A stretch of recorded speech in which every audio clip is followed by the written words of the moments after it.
This is NHTV2, North Haven Government Television, a service of North Haven Community Television. The following program is brought to you through the support of the Town of North Haven. Good evening, everyone. Welcome to Planning and Zoning for September 11th. We have a relatively short meeting, but it looks like it may take a while for the size of the audience we have here tonight. We have some public hearings and we have some site plans, as well as the normal housekeeping things we have to do. But let me introduce our staff to you before we get going. My extreme right here is Andy Pellavacca, our town engineer. Next to him is Alan Frederickson, land use administrator. Next to him, on my left, is Katanya, is our court reporter. Next to him is Pam Miller, is our staff secretary. Rod Williams, alternate. Jim Gilletti, regular member. Teresa Ranciano Healy, secretary. Paul Wyman, vice chair. Brian Cummings, regular member. Mark Parisi, alternate. Okay, and we have, who's missing tonight? John Triano is missing tonight. So we have a full commission in any event. Okay, before we get going, before I go any further, there's a couple of announcements I'd like to do. And the first one being is that Teresa is our standing secretary, who has been for several years. She's going to be resigning from the commission. So it'll be her last night here. And Teresa has been an advocate for North Haven on many commissions. She has been on this commission, on ZBA, and many other ones, which I'm allowed Jim to go down through. But she has put her time in, big time, for North Haven. And I can tell you, she will be missed on this commission. She is well thought of. Thank you, Vern. Jim? Yeah, let me just give a minute to pay tribute to my cohort sitting here to the side, who just leaned over to me and said, does my makeup look okay? That's kind of the stuff I've been dealing with for over 20 years now. I didn't say that. We've sat on, we sat on Planning and Zoning and the Zoning Board of Appeals. I've gotten to know her and her husband. Our spouses were all very good friends, and I've gotten to know Teresa very, very well. And what Vern says is unequivocally true. You're not going to meet somebody who bleeds North Haven more than Teresa Ranciano. She was born here, raised here, educated here, has a very soft spot for Montauk. Married a North Haven guy, lived here her whole life. I've sat with her. We haven't always agreed, but the thing that Teresa has been is the strongest possible advocate for this town. Like I said, we don't always agree, so she's obviously wrong sometimes. That being said, her tenacity and her feelings for this town are unsurpassed. There is nobody who's been elected to any board, commission, or position in town North Haven care more about this town than this woman. So it's been a pleasure to sit with her, and it's been an honor for the town to have. Thank you, Jim. Thank you, Vern.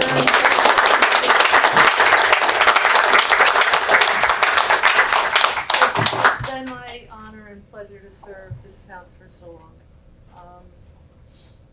And I'm sure there's some people out here who won't miss me. I can see a few of you, but for the most part, I'm going to miss the town, and thank you. She has been an advocate for the town in most part. One moment that she had brought to my attention, I would like to have a moment of silence for 9/11, recognizing 9/11. So if you would just.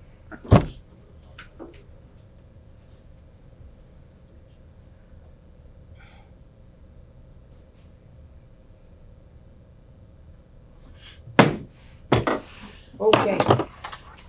That being said, that out of the way, our meeting tonight consists of some touchy items, actually, by the size of the crowd. We noticed that there's some interested people here. So, that being said, we got the commission introduced. Is there any changes to the agenda, Alan? No, sir.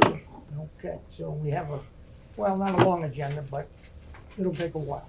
There's a few chairs over there. Okay, well, with that being said, we'll get right into the meeting, and we'll start right off with D 23-15.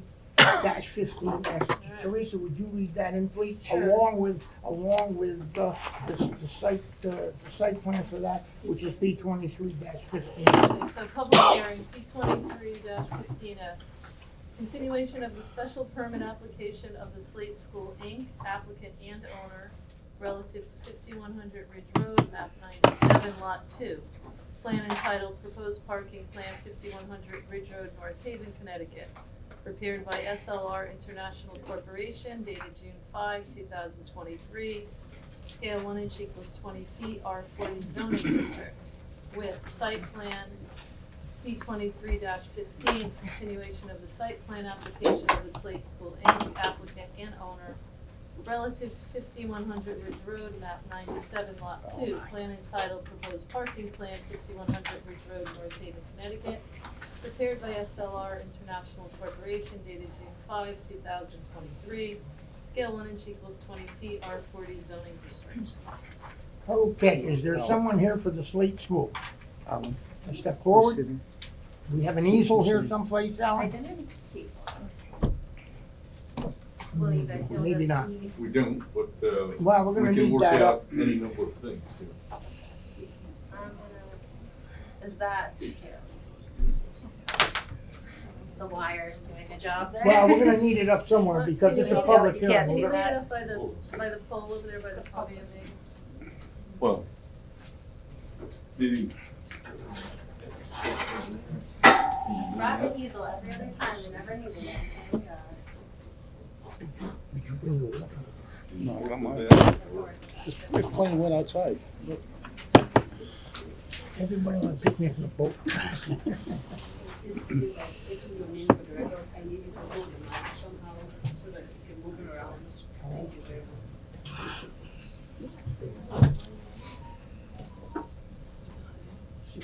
Thank you. Al, Right. Al, Good evening, planning and zoning Oh, of North no. Haven. go ahead, I'm You are sorry. ready for me here? Okay.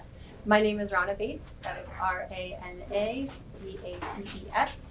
I'm the facilities manager for the site school and presenting the application P23-15S. Can I just tell you something? That microphone is good That- to be heard here, but they can't hear. It doesn't magnify your voice back there, so keep your voice up so that people in the audience can hear you. Sounds- That is only for the recording. Oh, yes, Yeah, gotcha, So we need to gotcha. keep your voice up. Okay, so good evening, everybody. For those who didn't hear, my name is Rana Bates. I'm the facilities manager for the Slate School, here presenting the application for 5100 Ridge Road. We are looking for a special permit that would allow for a change of use through regulation 2.1.1.5D. That would allow the Slate School as a nonprofit organization to run this space as an auditorium. So there are a couple of people that I don't think, maybe just one, that was not necessarily here last time, if I am correct. So a little bit of background, what we are looking to use this space for is essentially as a performance hall that would also allow for a variety of other smaller gatherings there. One of the questions that was asked last time is, who are the users and where are they coming from? I do not want to limit where the users are coming from by saying this is just people from the town of North Haven. One thing I will say is that although the Slate School will run, maintain, and schedule the space, the students and faculty are not the intended primary users of this space. We are offering this space up for potential town organizations, civil organizations from North Haven, potentially civil organizations from New Haven County or larger parts of the state if they so desired, or even if there might be somebody that is coming through or touring through from out of state or potentially even internationally. And for the nature of this use, I would also not want to limit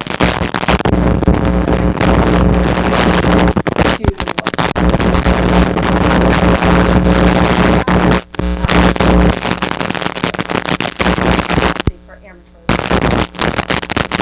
smaller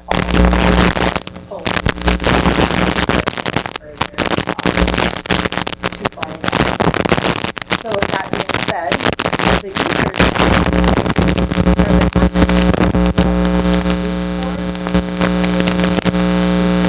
potentially rejected, anybody that wishes to use the space as a group or an organization will have to.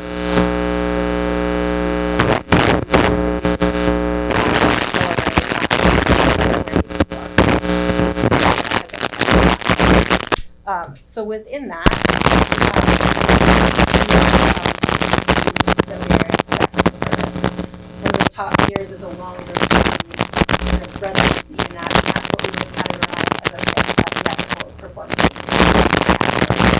That organization would put on this performance, would reach out and let us know in that type of instance, we're looking at potentially 2 or 3 months use through them.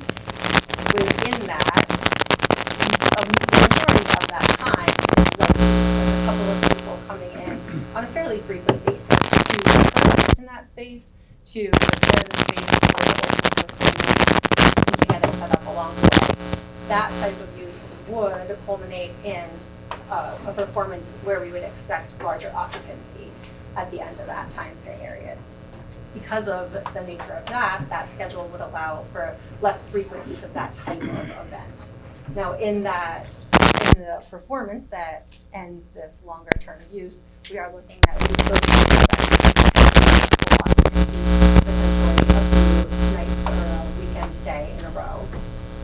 For this type of use as well, once again, we are expecting that would be more evening targeted or weekend targeted. So another tier that we are looking at is short-term reoccurring. This would usually be organizations or groups from the surrounding town.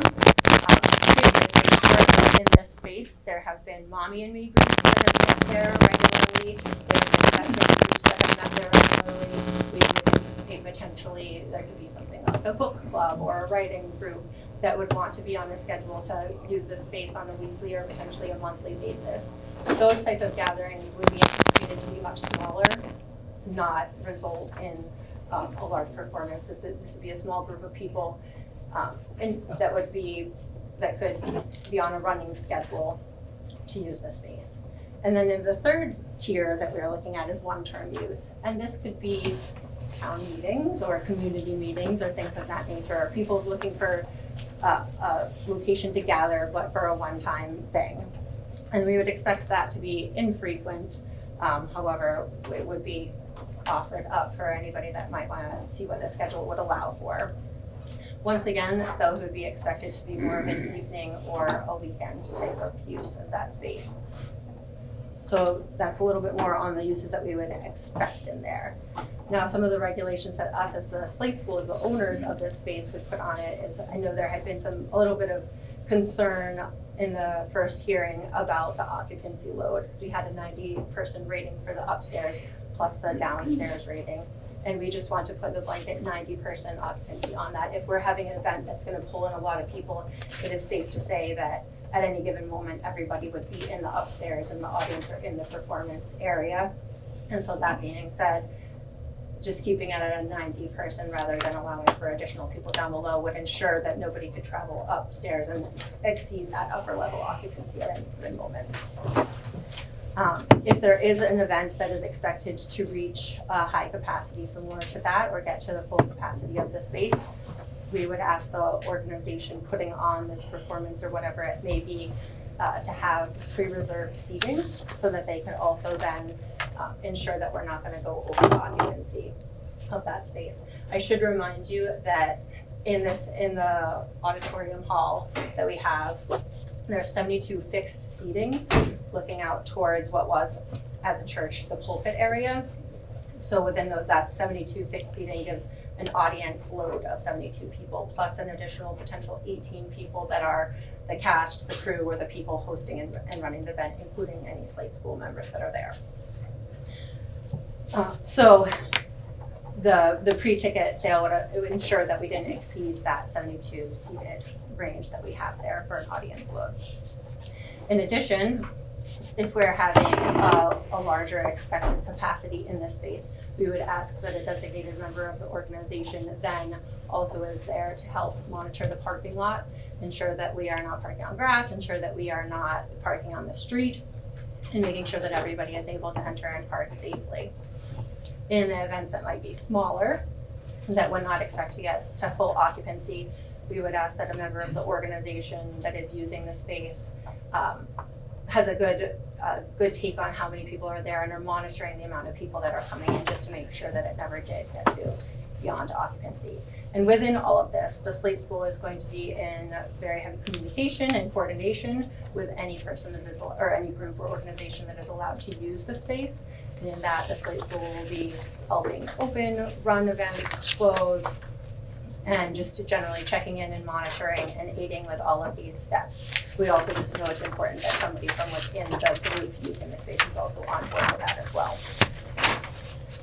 So I know that parking had been a topic of conversation last time that was really important to folks on the council. And in that, you will see the revised site plan that was handed in. Apart from, there's some general notes, and there is a parking table on that as well now.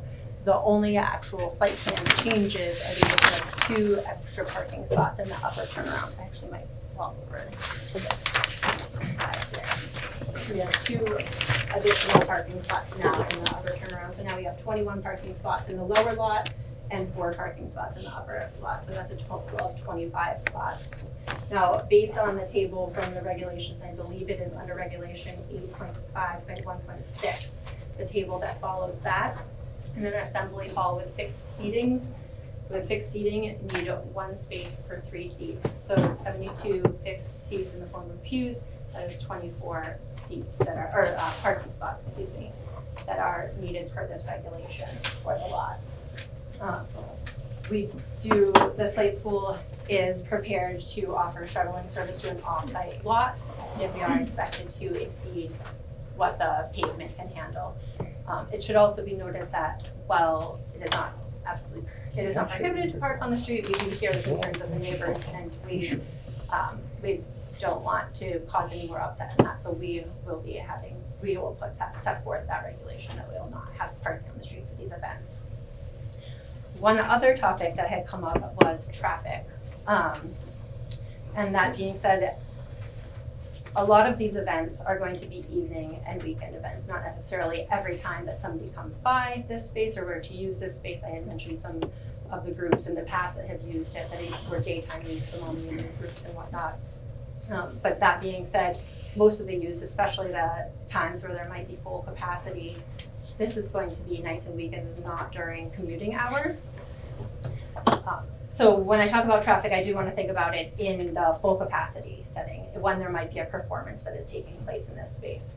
So with that, you have this potential number of 24 cars coming for the audience members. Those cars are arriving in approximately a 30-ish minute window leading up to a published event time. Not everybody is arriving in the last 5 minutes. It's not 24 cars pulling in at that time. So you have this window where some people get there early, get their good seats, and some people like to come in at the last minute and not have to wait around. Then there is an event that takes place an hour or two, and similarly after the end of the event, you have a fairly steady flow of this audience members leaving the lot. But once again, there's people chatting, hanging around, using the bathroom. It's not all of those cars exiting in one final go. And if there is a shuttle service necessary for members who might be hosting the cast and crew and things like that to an off-site parking lot, those members are coming in much before anyone from the audience is arriving. So even that amount of shuttling back and forth isn't going to be taking place even within that 30-minute window leading up to a performance. That is, the bulk of that will be happening with an hour to 3 hours before a performance to get in prep. And I know that somebody had asked specifically for a traffic study while the Quinnipiac students were in session. Mark, I believe that was you. Obviously, there's not time to get a whole traffic study while Quinnipiac is in session before now. I would hope that maybe you consider, based on what we're expecting for use and expecting for traffic flow, that you might not find a full-blown traffic study is absolutely necessary. So I hope that I've answered some of the questions and concerns that had been on your mind last time, and I certainly welcome more questions. I also have with me one of the owners today, who can also aid with question answering if necessary. Alan, did you speak with her and through the course of this? We said we met on Wednesday, I think, after our meeting, and we reviewed, I believe, the things that the commission had asked for. So I think her responses are an attempt to answer that and to fulfill that. Can I ask a question about the Right letter on. we Yeah, have? go ahead. Oh, yes. So is this a church? Did we get any documentation or anything yet? Immediately after the last meeting, Laura Monterossi, zoning enforcement officer, was informed of the situation. She checked online. She listened to accounts from the neighbors, and she ended up issuing by the end of the week the cease and desist, or notice of violation, I guess. Notice of violation that you see before you. It went to Mr. Clark. Mr. Clark responded that they have claiming a church use, and with the church that is particularly cited there, the Universal Life Church. There has been further dialogue between Laura and Mr. Clark about that church use, and I think as recent as Friday, and Mr. Clark, I talked to Laura today, because I wasn't in on Friday, and Mr. Clark was going to attempt to provide additional information regarding that church use. There is no question that the Universal Life Church is a legitimate church, and the question would be, what's the connection of the church to that particular property? And I think that's what Laura and Mr. Clark are working on at this point, to, make that connection or not. Well, I guess my point is that if this is indeed a church, then this accessory use is allowed. So, Not what they're Yep. asking. no, Yeah. not what they're asking for, but it would be an accessory to the church. So I'm just trying to figure out what we're hearing, so maybe the So, owner might want.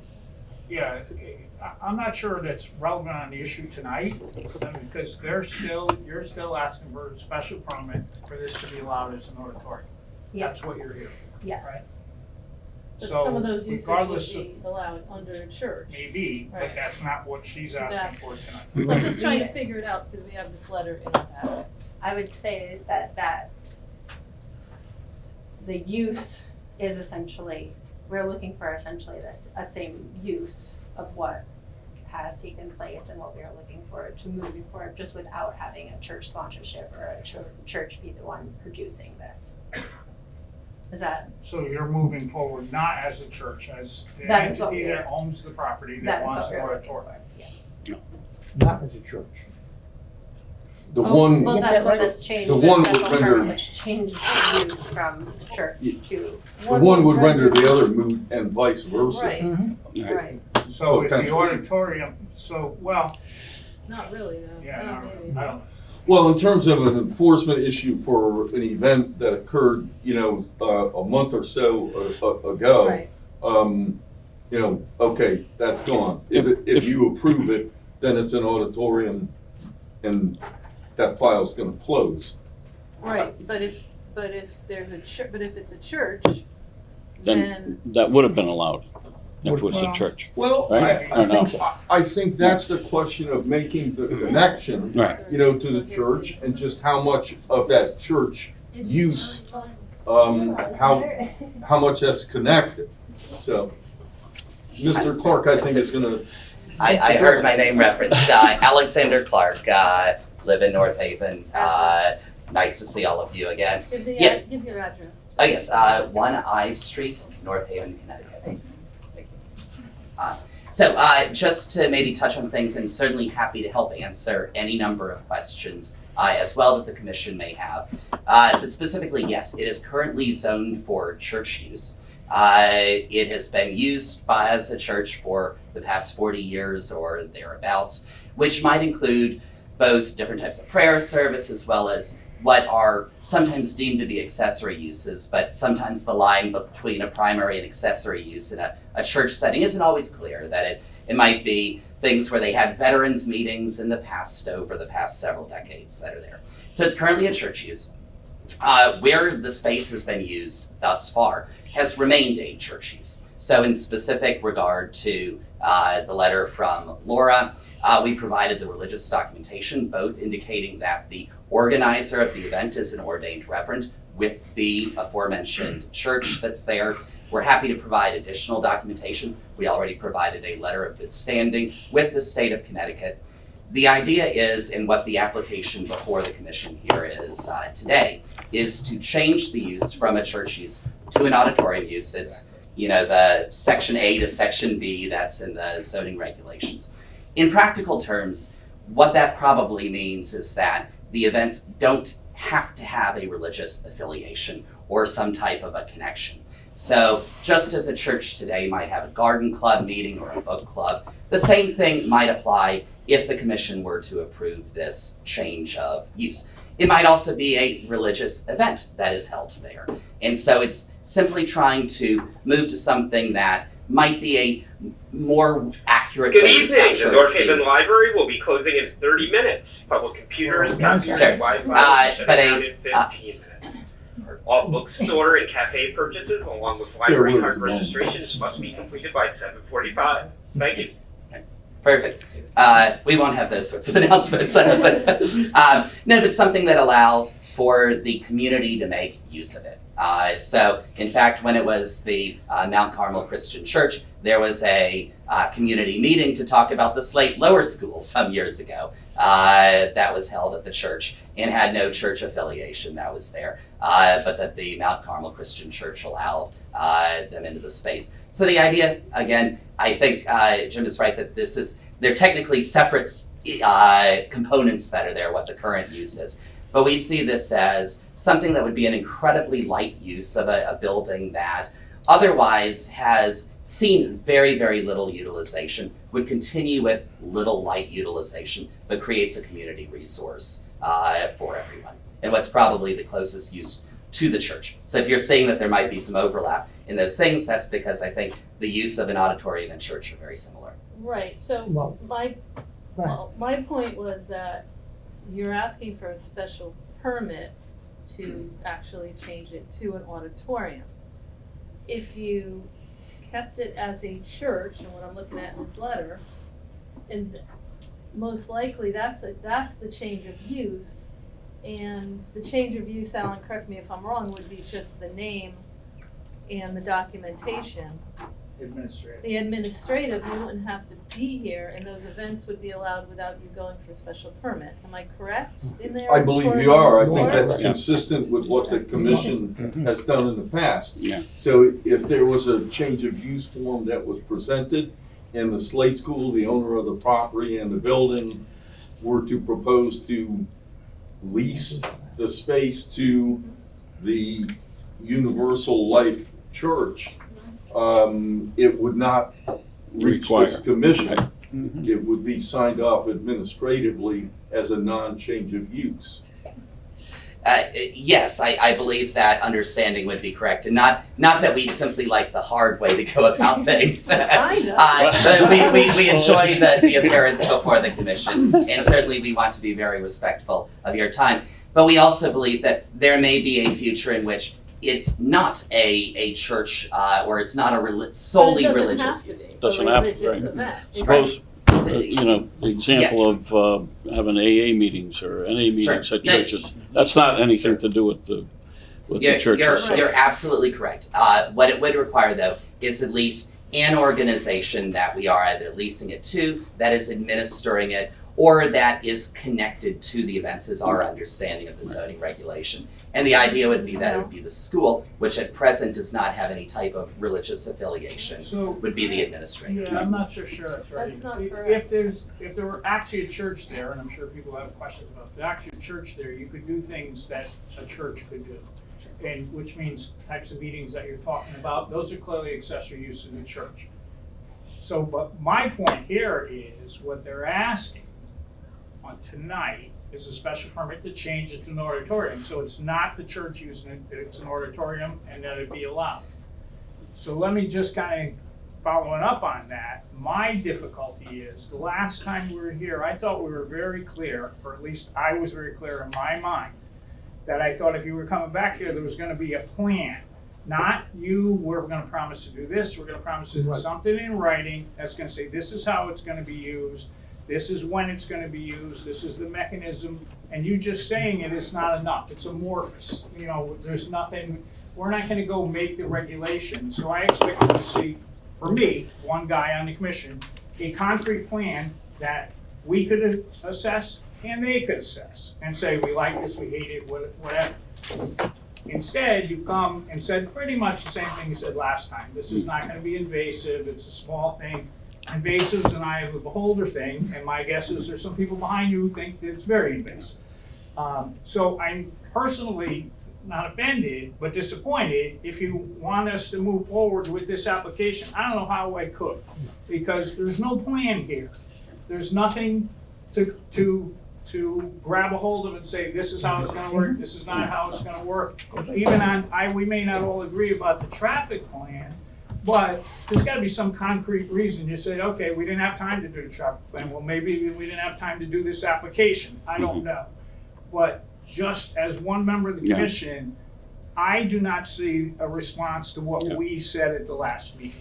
That's my But we did ask Ronna about these questions No about the traffic. question. And But she we did did come back say- with some of the information, but I don't know, again, if a lot of these meetings that you're talking about and productions that you're talking about, it's already approved if it's a church.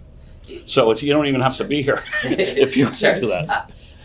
Unless you're gonna change No, that. you're gonna, Yeah, if you're you gonna change, it certainly sounds like you're going to. So there might be a future in which there aren't church services At of all. any kind at Yeah. all, which is why we are before the commission. We would love to be very specific about the exact types of use, but as a intended community space, I think that's unknowable to us at this juncture because we don't know exactly what the types of events might be. But we would certainly be obligated to follow all of the North Haven zoning regulations with respect to noise or lighting or traffic. But you're asking for a special permit to have something there that's not otherwise allowed unless we know exactly what it's gonna be, and I don't feel I have that knowledge. If the commission were to desire to propose certain types of restrictions on the use, we certainly are very comfortable considering those as well. Fair. Jim, Okay. if I can just ask you a question, are you kind of saying, you may have an objection to some of the things that Ronna presented, but the idea would be to put it in writing? It's a plan. Yeah. It's gotta be This a- is how we're gonna work, this sort is of a- what we're gonna do, this is how it's gonna see, and so that everybody can say, okay, yes, no, we don't like it, we hate it. Instead, we have responses to things we asked about, but there's nothing concrete here telling us how this is gonna work. So a written narrative would really be An something actual that, written plan, yeah, Yeah. because then we can say that there's something enforceable, not enforceable.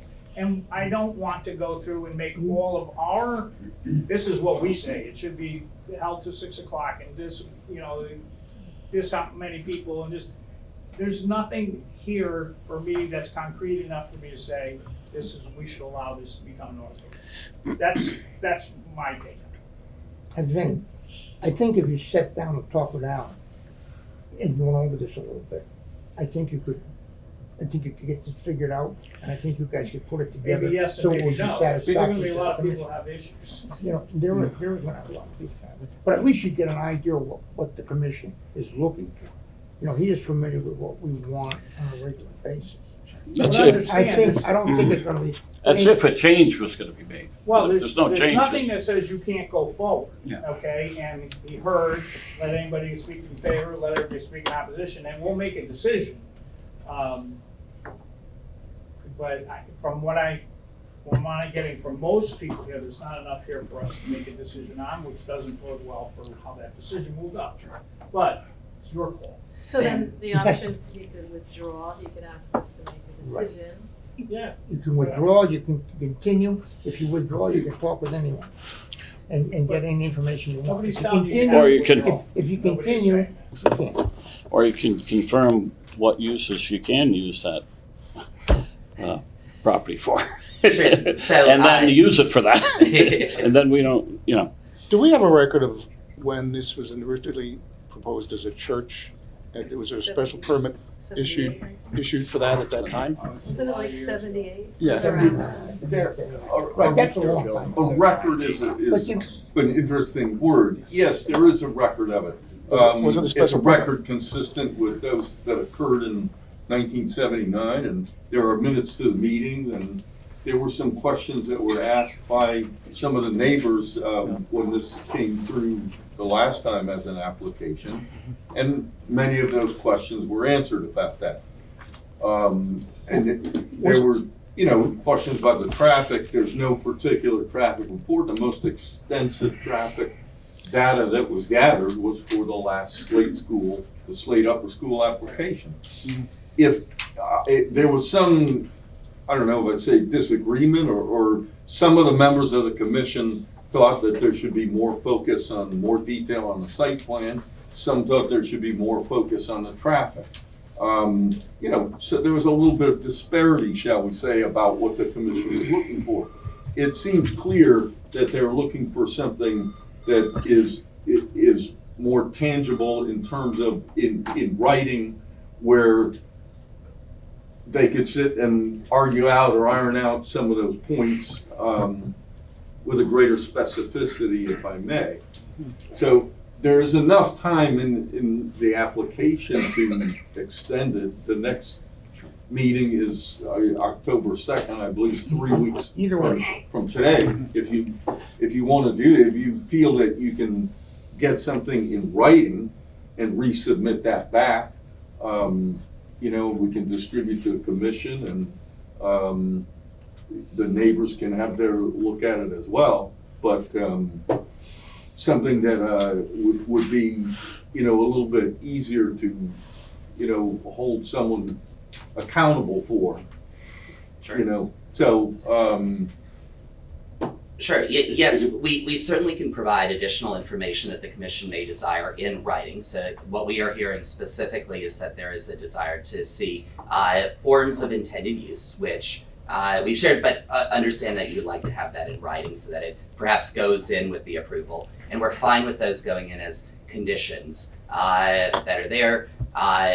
The present use as a church, we're not seeking to change the occupancy loads of the building with anything. When the traffic study was performed for the proposed Slate Upper School, then it was a higher volume of cars with a site plan readjustment. This changes no exterior boundaries of buildings, changes no exterior boundaries of anything.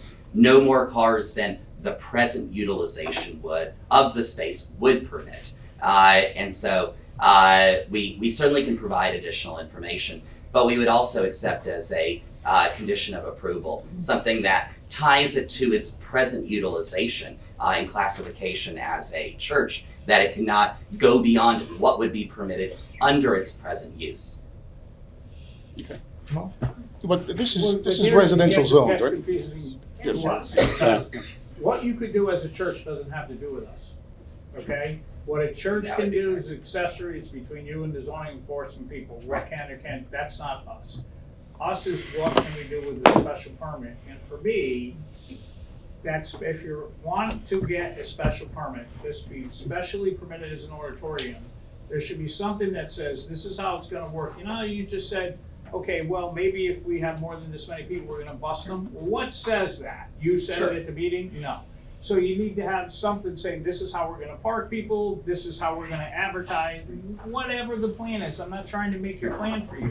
But to me, what's here now is too amorphous for us to grab and say, okay, this part's good, this part's not good, these people hate this, maybe Right. all of it.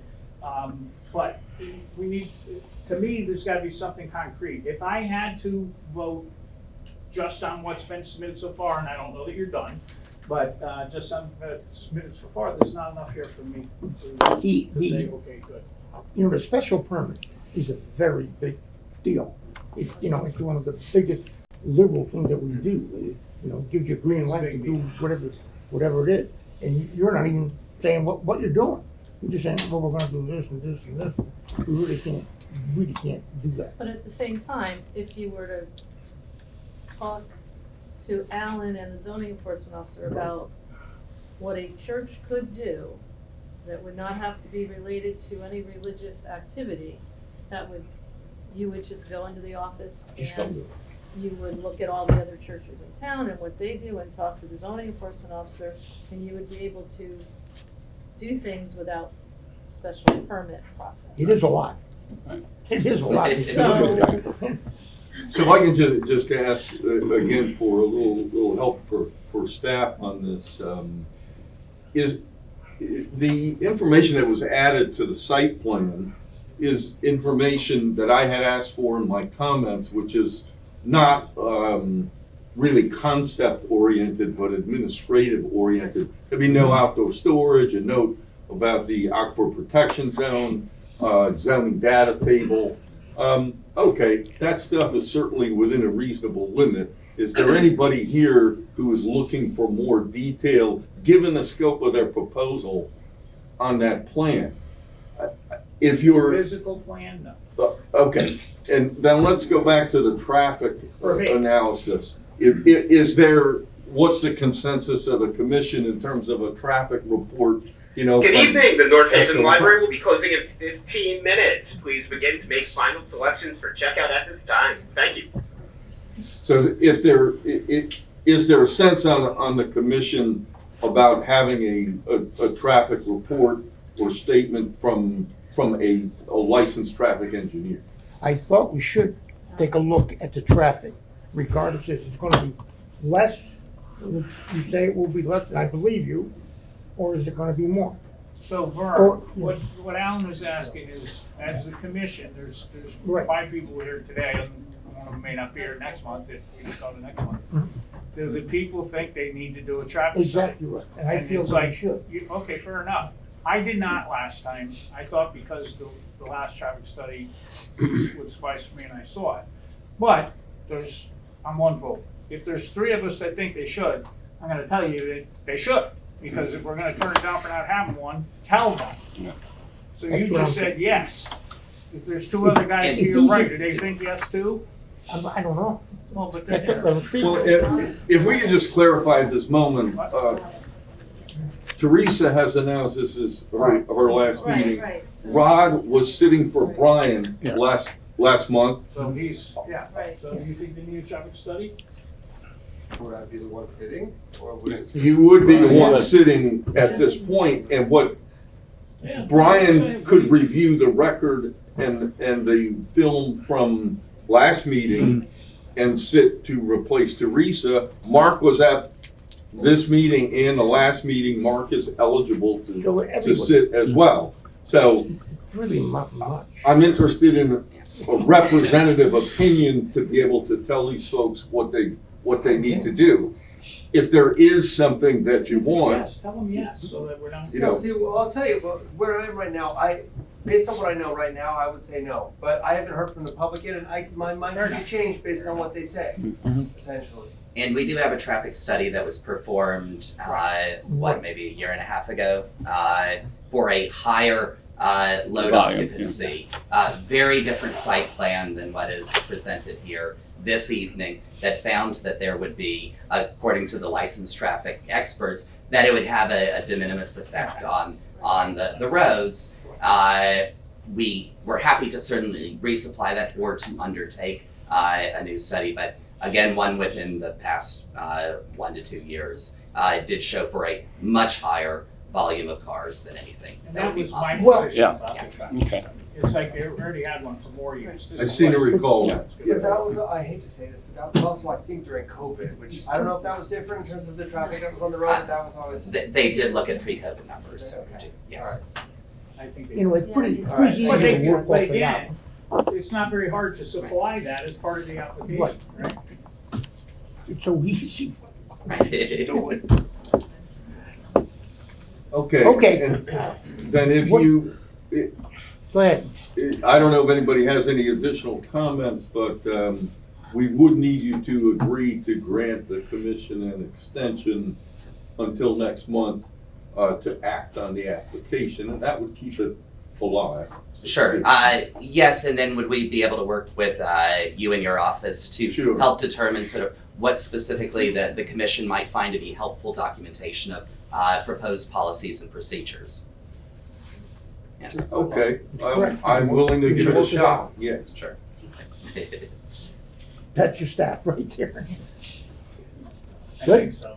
That sounds good. Yeah. Yes, so, yes, if it pleases the commission, we will certainly accept a continuation. And we'll also be happy to work with Laura's office to see whether or not it might be a more practical route to continue to have a sponsoring church and then all of the activities that we still got to share with you about all of this. So, That's, Okay. that's, Good. Alan, that's what I'm looking at, is Yeah. what they're gonna define to you in these meetings and what you're gonna come back with us to. I mean, I'm not sitting out, Rod's sitting, but just a comment there, because basically, there's a keyhole they gotta fit everything into. Okay? Okay. Yeah, how much of what you want to do can you do with the current use?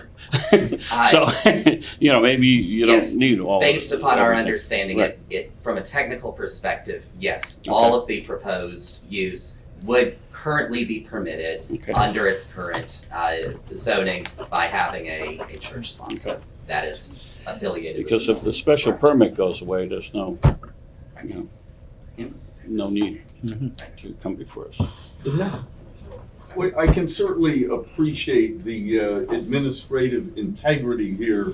If what they're looking for is a use that's more accurately described as an auditorium, I can appreciate that request being made to you, and not an attempt to, really. We're not here to waste your time. Well, they're not, and they're trying to be Right, you're trying to be about upfront, what the use would be. I do have a question. Sure. Is there a fee associated with the use of the facility? Sure. At present, there has not been. In some future point, might there be some type of a fee as a cost recovery mechanism? Because right now the school is the one sort of keeping the building maintained and in a good state. So perhaps as a cost recovery. But otherwise, no, there is no intent to have this be something that generates any type of revenue or income for it. It's purely a charitable act for the neighborhood. Okay. Okay. Is that it? Jim? I'm good for the moment. I'm good. Thank you. That's it. Mark? I'm good. Thank you. Good to go. Okay, thank you very much. sir.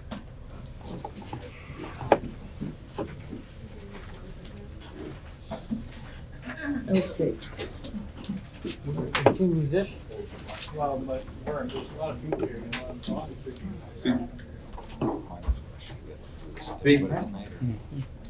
Did you want This is to tough. attempt to save public comment for the October 2nd? You could attempt it. I will give it a shot. Let's see. How many here would like to speak in favor of this application? How many people would like to speak in opposition? Ugh. Okay, It's not too bad. let's hear. Okay, in opposition. Is nobody in favor? Come on. Who would like to speak first? Wait, yeah. So Jim had, Well, mind you, they're coming back next month, so all I'm gonna ask is that you keep we have a pretty good sense of what your feelings are from last month. So if you got something to add from last month, I'm not telling you not to get up and say whatever you want. Right. But I'm trying to save us time from hearing it again. Please. We all speak now. Yes. You will indeed. I mean, on behalf of my client, I'm Ken Votri. I represent two clients there. I would just reserve Kenneth Votri, V as in Victor, O-T-R-E, and I have two adjacent property owners, MAME LLC and Ridge Road Enterprises LLC, which are adjacent parcels. I'd reserve my time until after the application, and I don't know what folks want to do, but it would seem to make sense Yeah, it to would see make what's sense. there before we, appreciate that. yeah. Sure. Thank you, Thank Ken. you. Gary, you said the Thank- same thing, you'd hold off until then? I'd rather wait and the school have more ammunition to use. Yeah. It would be sensible to wait until the application's been done. But I mean, if you wanna speak tonight, come on. John?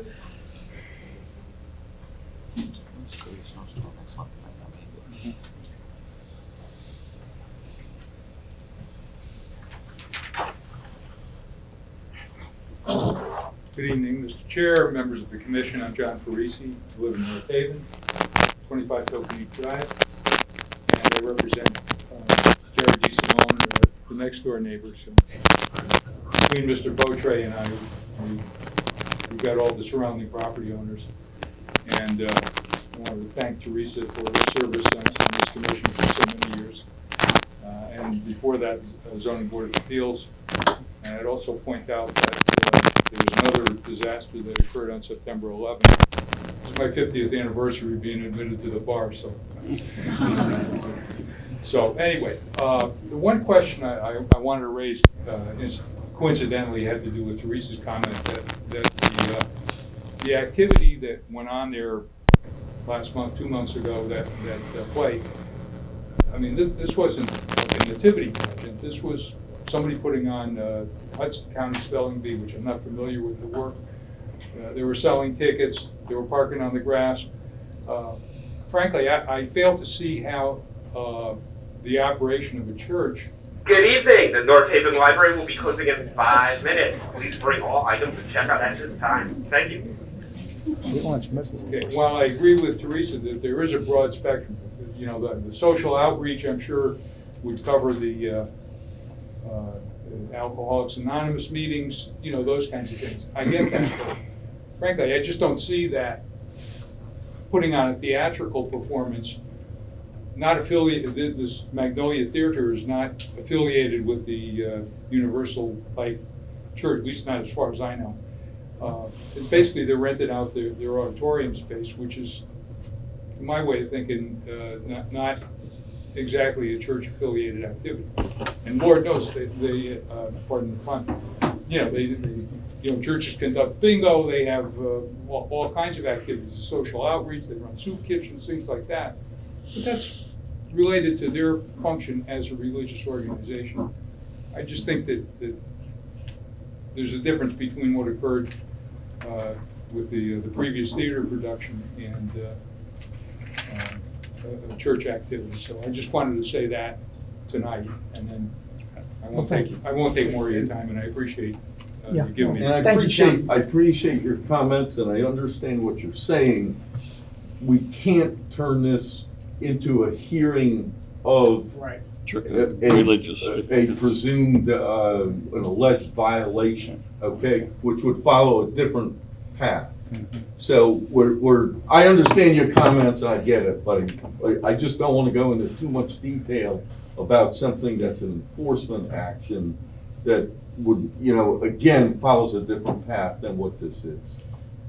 Well, I think I'm underscoring their need for the application for a special permit, rather than just say, oh, we're a church, we're just gonna have theater productions from now on. So that's my view of the regulations, and you know, I'm not trying to say anything about the enforcement action. That's my view. Thank you. Okay, thank you, John. Okay, anyone else?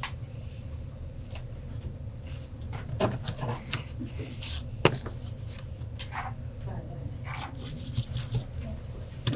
Sorry.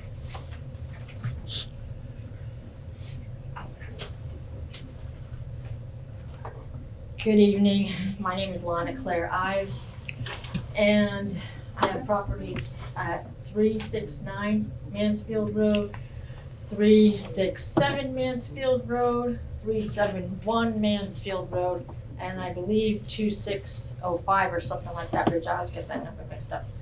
But anyway, I think, you know, this is a workaround to say it's a church. The ULC has a reputation of just anyone can become a minister. So, Mr. Carlson, if you'd like to be a minister tomorrow, we can sign you up. And that's the way it works. It's an online entity. It's been around probably, I think, since, I'm not really sure when. But it ordains people from all religions, and you just basically go online, fill out your form, and voila, you're a minister, which is wonderful for them. But it's a workaround, I believe, to say that the church is still operating as a church. I believe it's deceptive practices myself, and I think it's insulting to most ordained ministers who actually have to go to school and study in seminaries and so on and so forth to actually run an actual church. So I don't believe it is, because I haven't seen the lease. Typically, okay, there's the church, so where's the lease to the new church? Is there a Universal Life Church have an actual lease? Has that been submitted? Is it an actual entity as would be utilize what it's utilized for now as a church? If it's not, then it's a residence. Because if they don't have a lease signed with the church, then how is it a church? Because someone went online and was clever. Hey, that's clever. I think it's very clever. But I think it's deceitful. That's what I think. And I don't think it's proper, and I think it insults the intelligence of everyone in this room to try to be cute about that. Religion is important to people. It's important to some people, maybe not to others. And if the Universal Life Church wants to say whatever you want to do as your religious belief, you can do that. That's fine. But do not insult the intelligence of this commission that this is being operated as a church, because it's being operated as a theater, which it saw the theater operations in use a few weeks back. And the evidence was presented to the zoning enforcement officer to say that, hey, there are plays going on. And I spoke about this last time when I said, you know, people, when they started this church, that little church in Mount Carmel, they were maybe older women, maybe giving 50 cents out of their pocketbooks, maybe $1. Was that a lot for them? Yeah, it was probably a lot for them. And they believed in this little church, and they believed in what they were worshiping there, and their ministers who were there. And they started that church, and they had a wonderful go of it. And recently, it had gone to the Racing with Jesus man, who had a car that he funded with his engineering, and he's racing with Jesus all around the tracks. And that's how this church ended up in the hands of Mr. Clark. Because he came along and gave him the money so he could go fund his race car somewhere. I'm not telling you something that's undocumented. You can fact check this all you want. And I encourage you to do so. But I think that that church, where people brought their loved ones who had passed, their older parents who died, their spouses who died, their children who died, they brought them to that church where they gave them their final respects. And then they brought them to the cemetery where they are now. And I think it's disgraceful that that church can be utilized in that pulpit, and that sanctity of that pulpit area is being utilized for people to go on and do plays, because that's not what zoning gave them the permit for. It gave them the permit to operate as a church. And in my belief, if you're not going to operate it as a church, take the church down. Take it down, move it, do something with it. Don't desecrate it. And that's what I think is happening right now. It's being desecrated, and that's a sin. Anyway, that's my opinion. My name is Lana Claire Ives. If you want any information from me, you can look me up online. Thank you. Thank you very Thank much, you. Lon. You're welcome. Anyone else? Speak. Speak. Come ahead. Mary?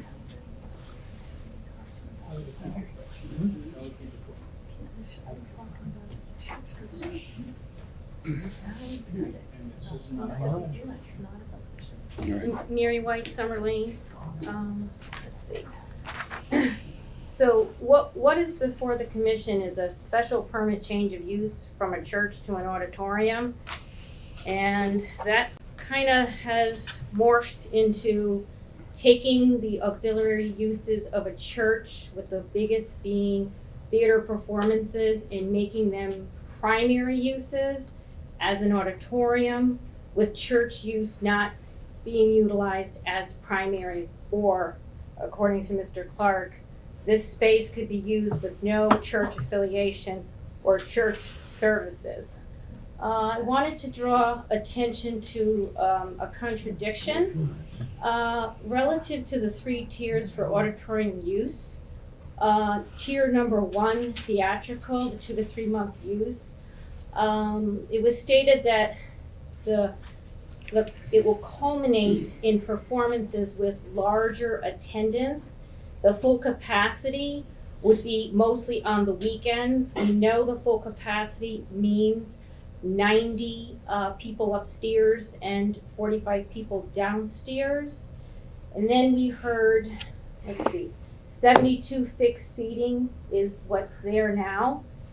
And they would have pre-ticket sales, would assure they wouldn't go beyond 72.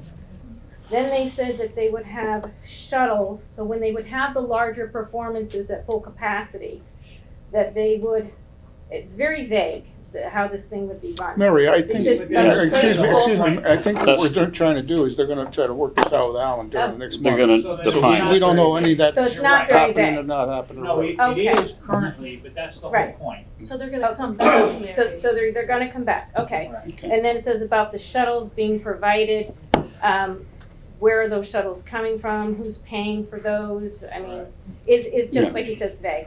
And then as far as the no income for Slate School, that's absolutely correct. But the theater companies do take in money, like the Magnolia Theater Company takes in donations, and they take in money from ticket sales. So basically what I just wanted to emphasize is what is before the commission, this special permit change of use for church to auditorium, it is incompatible with the neighborhood. And the parcel is too small, the auditorium use is loud and busy. They had stated last month that they would look to have it could be operational 7 a.m. to 10 p.m. That use is out of character with the neighborhood, which, as we know, is at the foot of Sleeping Giant Park. It's on a historic narrow road, 18 to 20 feet, in a quiet neighborhood where people walk, jog, ride bikes. And if this auditorium special permit use would be approved, it would change the character of the neighborhood and would negatively impact the neighbors. And it would destroy the neighbors' right to peaceful enjoyment of their neighborhood, which would negatively impact their health and welfare. Thank you. Okay, Mary, thank you very much. Okay, anyone else? Sure. No one else? Okay, well, this is open till next month in any event. And you will get an opportunity to speak next. So you can speak for, in favor, or in opposition. You say it all over again next month. Okay, thank you very much. This is continued. Is everyone staying? Because if they're gonna leave, I'll wait to read. Is any, Okay, all right. P23-16S, special permit application as authorized by section 8.10.1 of Abates Inc., applicant 61 State Street LLC owner, relative to 61 State Street, map 59, lot 38, plan entitled Improvement Location Survey for 61 State Street LLC, 61 State Street, North Haven, Connecticut, prepared by Brown and Associates, Surveying Services LLC, dated October 8, 2014. Revised 12/3/14, scale 1 equals 20 feet IL 30 zoning district.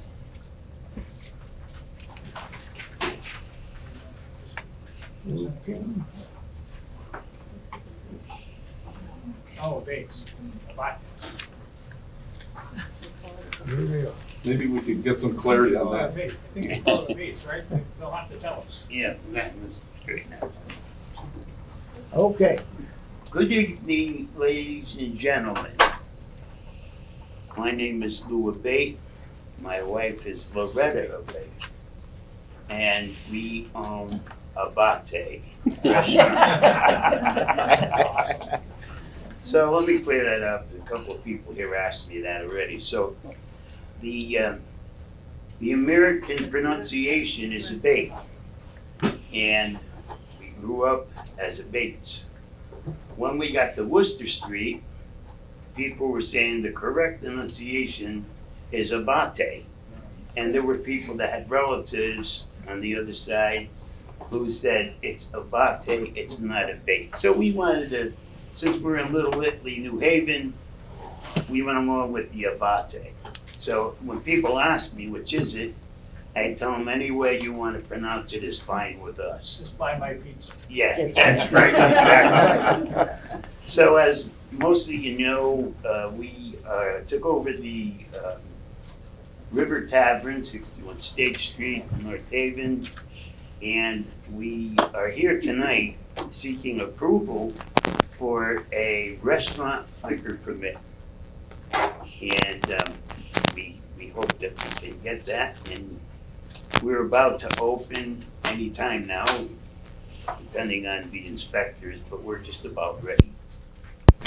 And I'm making it short and sweet. That's what we're doing here, and I'm willing to answer any questions you might have. so you're looking for a special permit to get your liquor license so you can go ahead and open it that way. Exactly. Good enough. Jim?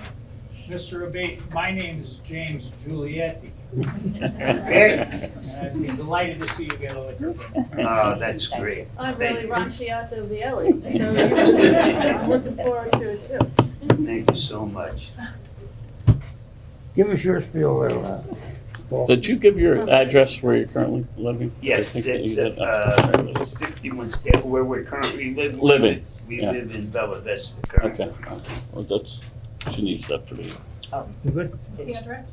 the address. 331 Eastern Street. Apartment 812. Thank you. 0651. Mr. Abate, my name's Cummings, so that speaks for itself. So hours, are we gonna have a full bar? Yes. Okay, yeah, I mean, I've been in the other place before, so full bar. that's- Yeah, it's basically the same. Okay. The same employees, the same people, the same pizza. So we, our hours are 9 o'clock during the week and 10 on the weekend. We don't intend on, staying open bar hours, but it's not what we're about. Thank you. Good enough. Well, do you intend to have a full menu? Yes, we do.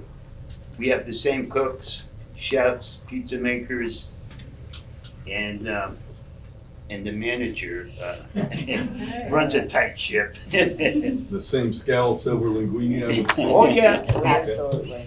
Fair enough. When I was out there, looking around and you had those things you put on the top of the cars that said, "We deliver." Yes. Do you deliver? Yes. Okay. Okay, anything else? Jim? You guys? All good? I'm good. Okay, come on, see. I want to say one more thing. Though we're known for our pizza, I encourage you to try our zuppa de beige. We're known for that. It's a good plug. That's a commercial. Any comments? Okay. Does anybody wanna? Anybody? Anybody Okay. I vote yes. Does anybody want to speak in favor of this application? Okay, go ahead. Mary? Oh, my God. No, you can't stop, you can't stop. Okay. I know. Mary Whitestone Lane, so I am up here to say, please approve this restaurant in North Haven, and they have delicious food. I've eaten there in New Haven, obviously before it burned down, and definitely look forward to having them come to North Haven. So I'm saying yes, vote yes. Thank you. Thank you, Mary. Thank you very much. Anyone else like to speak in favor? Anyone speak in opposition? I'm not gonna look. Hearing none, this is closed. Thank you so much. Okay. Have a good evening, folks. Good night, all. Yeah. Thank you very much.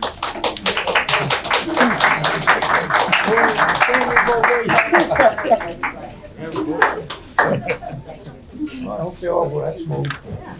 Tell 'em me. Okay. Okay, next one coming up on, P 23-17, application of DFC of Giles Avenue LLC. Applicant proposed amendment to the North Haven zoning regulations to add section 8.15 to create a billboard overlay district in IL 80 and IG 80 zoning districts. The proposed amendment is on file in the land use office in the office of the town clerk.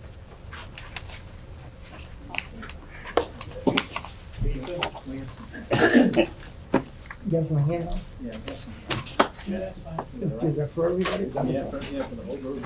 Do it right now. Yeah, that's what I was gonna say.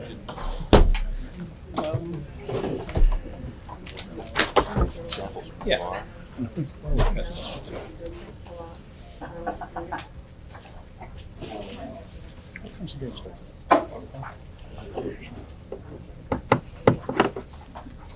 Okay, thank you.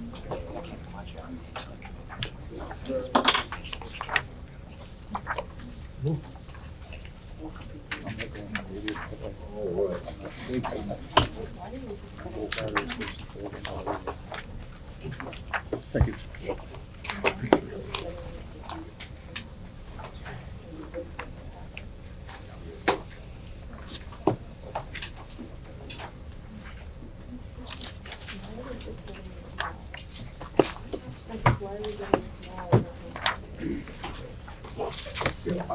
I'm not sure. I assume that the petition that's here, we received an official copy or copies for the record late Friday afternoon.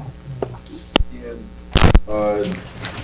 this, I assume, is a copy of their presentation for this evening, their boards, their PowerPoint presentation, so to speak.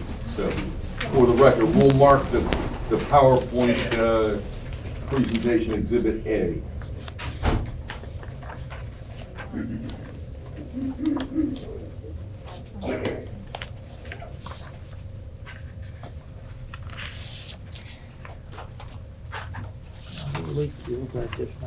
Go ahead, folks. All right, Mr. We Chairman, won't be able to look at these right now.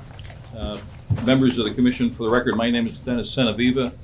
That's actually Chenaviva when the father came over from Italy. I represent the applicant before you. C as in Charlie, E-N-E-V-I-V-A. You're welcome. To my left is Dominic Martino. He's a principal in the applicant entity that's submitted the zoning amendment before you. Working on the boards here is Wayne Violet from Bowler Engineering. Part of the team will be making the technical presentation in terms of the proposed overlay district map. But before beginning the formal presentation, Mr. Chairman and members of the commission, I did want to just go through the exhibit, which was just handed out to you, the one with the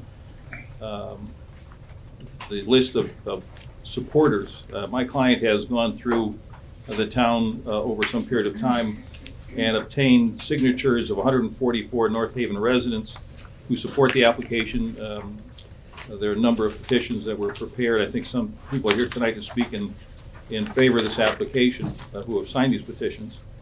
And there's also a petition and letter from 79 North Haven businesses which confirm their support for this application, acknowledging the need for digital billboard advertising as a crucial factor in their desired or continued success. So again, as you've read the regulation, which we're going to go through, I'm sure you recognize that when we talk about this billboard overlay district, it proposes digital billboards only. We'll explain some of the reasons why as part of the presentation. So I did want to point out companies such as Old Brick Steel, Liberty Bank, Empire Paving, Bantam Construction, the Proto Group, Blue Dolls Restaurant, Executive Auto Group, they've all signed, to name a few, recognize that digital billboards provide them with an opportunity or a venue to contact a larger market at a reasonable cost. So incredibly important in the post-COVID era. And I think, it's pretty clear to me from my conversations with your land use administrator and also reviewing some of the record about applications of a similar nature. You've had them, I guess, in 2014, 2015, again in 2016. 2 times those applications were withdrawn, and 1 time it was denied.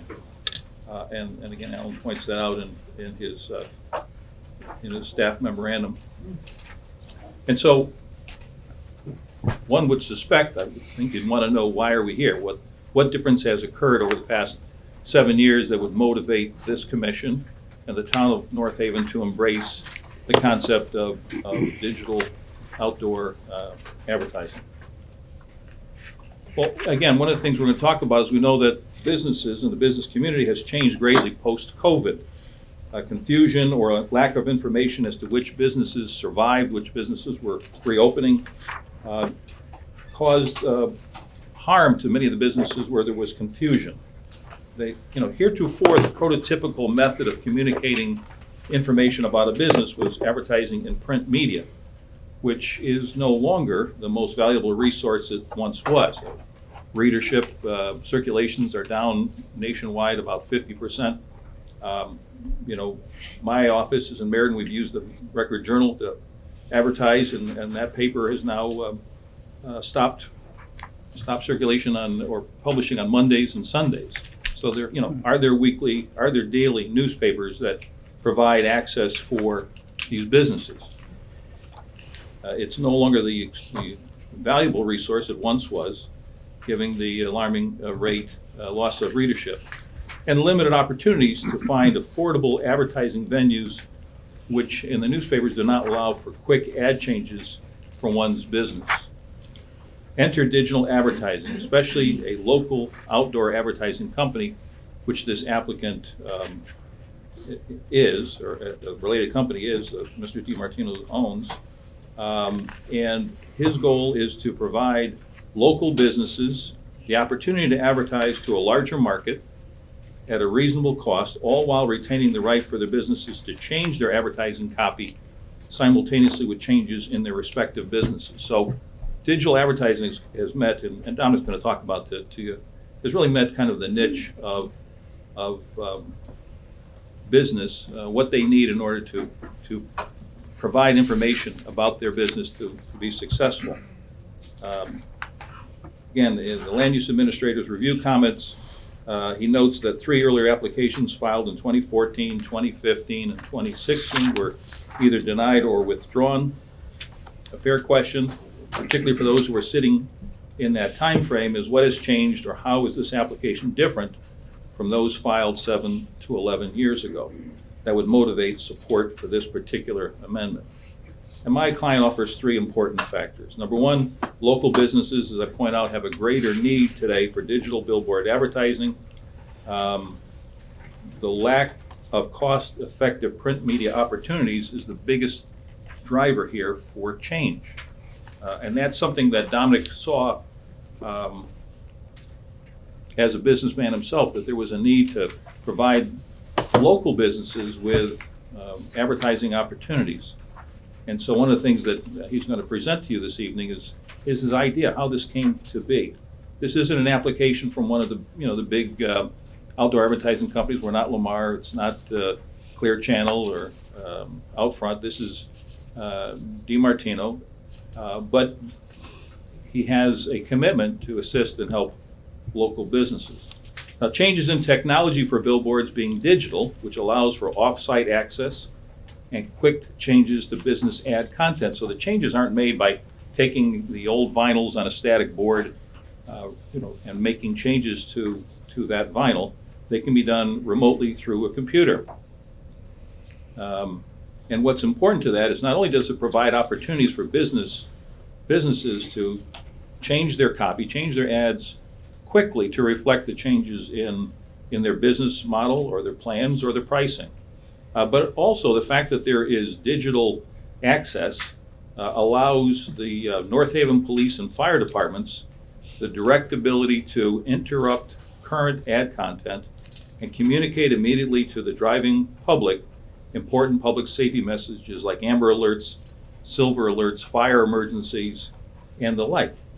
So that, part of this overall concept that Dominic has is to involve the municipality. I mean, this is really a local operation. And I think, again, having the police and fire departments having access to the board to communicate is really an important feature of this technology.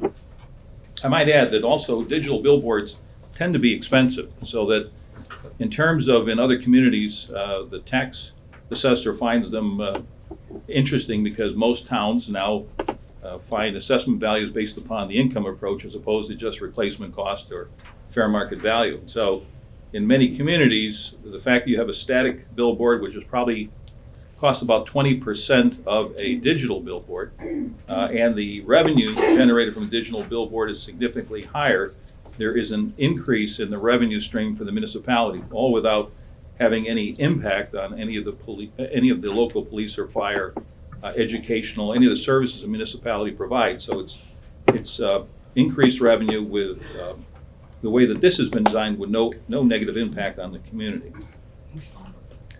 Thirdly, the amendment here proposes the creation of a billboard overlay district. That's different than what you saw before. I looked at your 2016 application you denied, and that was an application that allowed billboards or outdoor advertising signs in all of the zones except residential zones and I guess your LO office district zone back then.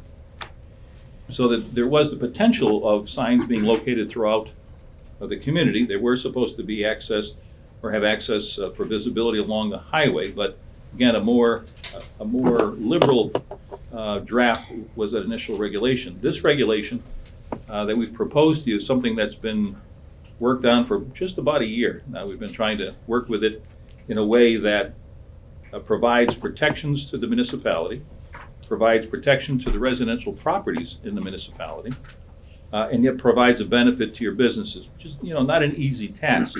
But in order to do that, the overlay district gives the Planning and Zoning Commission the opportunity and responsibility to ensure that digital billboards can only be located in areas where the benefits to the local business and to the government are clear and the detriment to the peace and enjoyment of residential properties and their owners is precluded.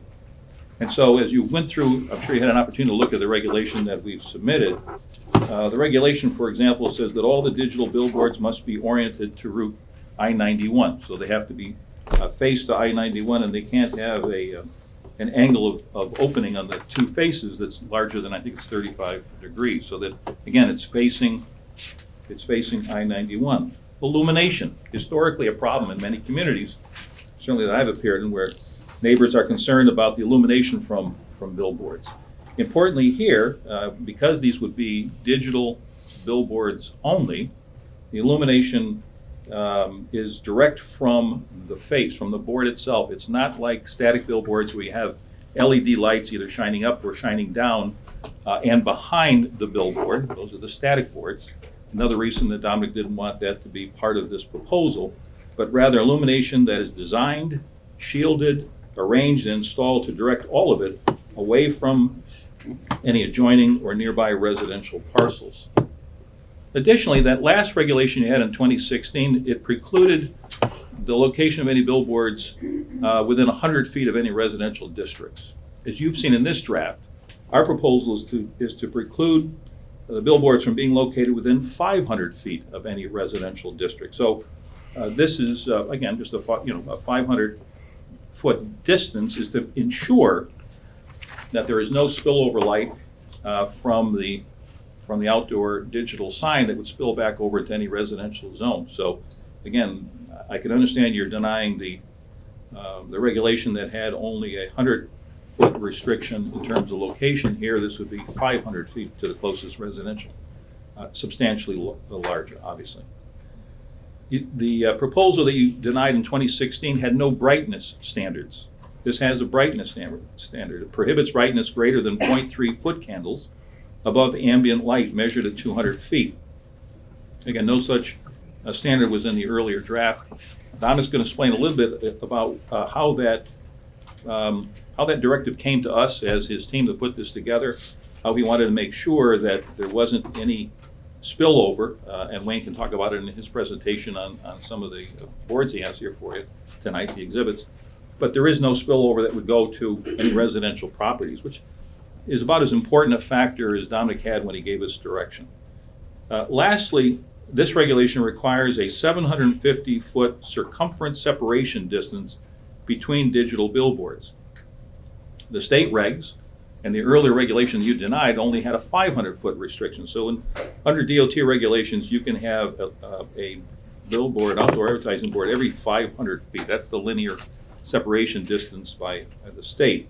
This one proposes a 750-foot circumference separation distance. In other words, with the state, you can have billboards 500 feet apart on the same side of the road. So if the road's not 500 feet wide, and I don't believe I-91 is, you can have them directly across the street. Here, that would be precluded. You're really limiting the locations so that there is not a proliferation, and it gives the town of North Haven an opportunity to look at 21st century advertising in a way that, if you don't like it, if you look at it now, a year has passed and you're saying, this is not worked out the way that we had hoped. I hope that that's not your feeling in a year, but you're here with, we've limited to 3 proposed boards in the billboard overlay district, so that this is a first step, an opportunity for the town of North Haven to listen to its business community, to hear an applicant who is a local businessman who says, I don't want to offend or affect property owners. I want to make sure that this works for the business community, especially, again, post-COVID really is the biggest change. It's a driver that has led Dominic to put together this type of proposal. And, you guys and girls have been doing this for an awful long time, but my experience, I've been doing land use for quite a while too. It's incredible to have, I think, 75 local businesses support an application. And, Dominic's going to explain again, just not why it was easy. There was an awful lot of hard work that goes into this, but people are committed to this type of marketing that allows companies to succeed. It helps them to succeed. It becomes normal now. And, I'm older than this group, most of you on this group, but, the youngsters, my kids, my grandchildren, they all look at their phones, their cell phones to get information. But if you were to go on your computer and you wanted to get, a local restaurant, oftentimes, the first thing that comes up, with all due respect, is Olive Garden, because they probably pay the most for the advertising space on your computer.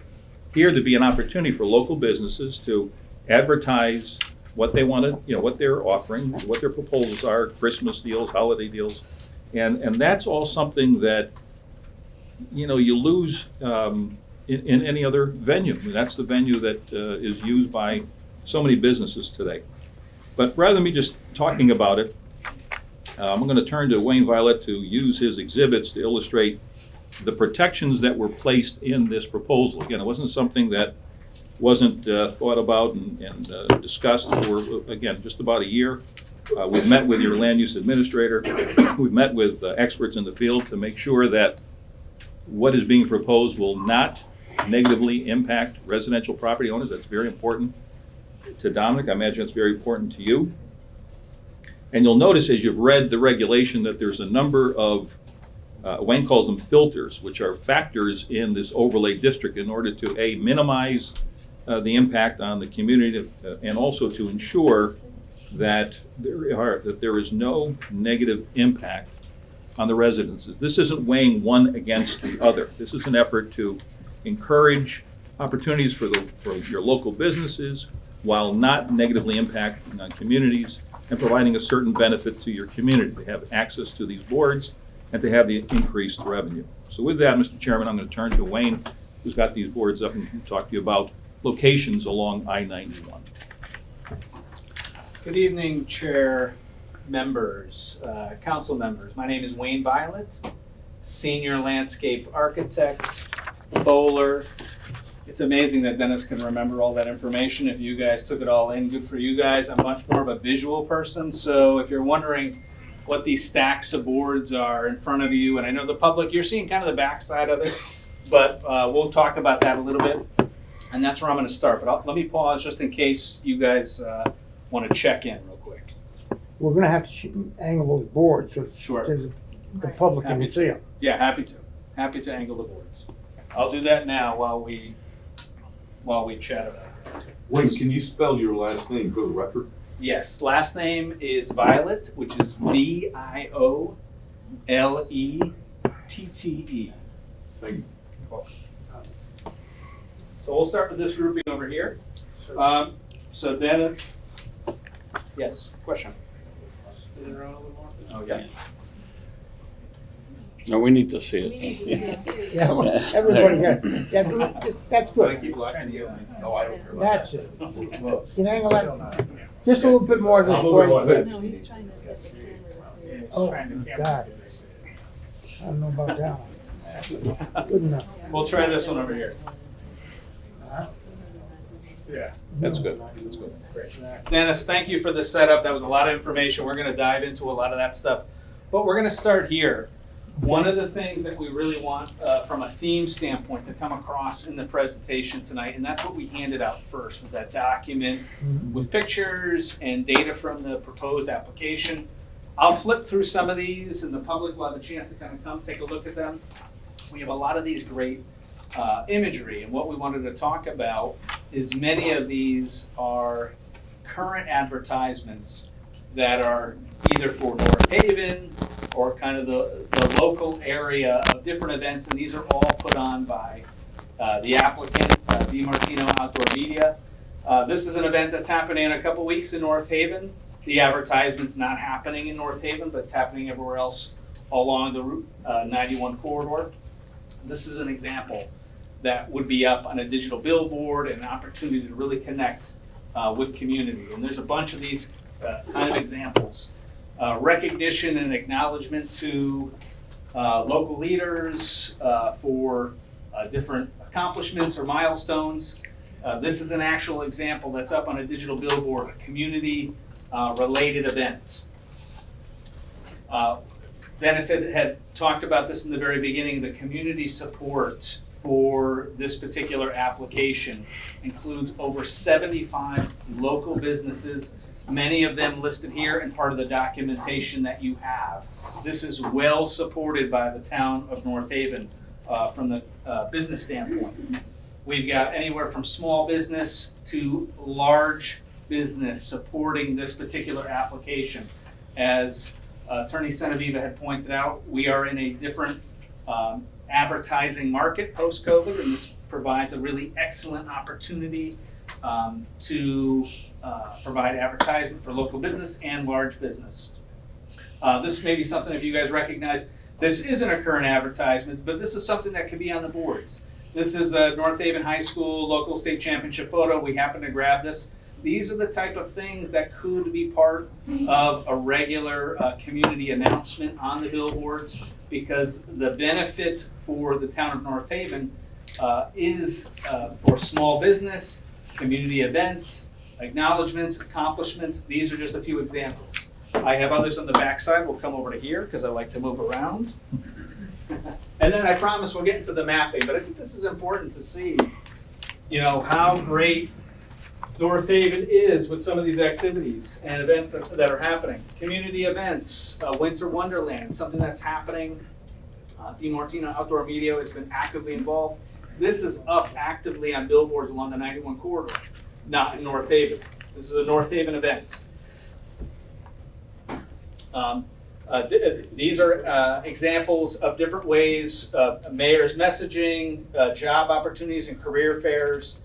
There's an annual women's achievement event. These are things that are up on the boards in addition to regular advertisements for small business, for large business, that could be part of the North Haven opportunity.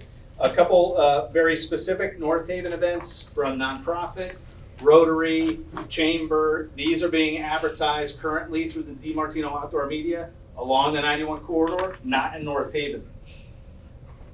And then a few other examples of just things that can be on the board, really kind of connecting community, connecting with folks traveling the 91 corridor.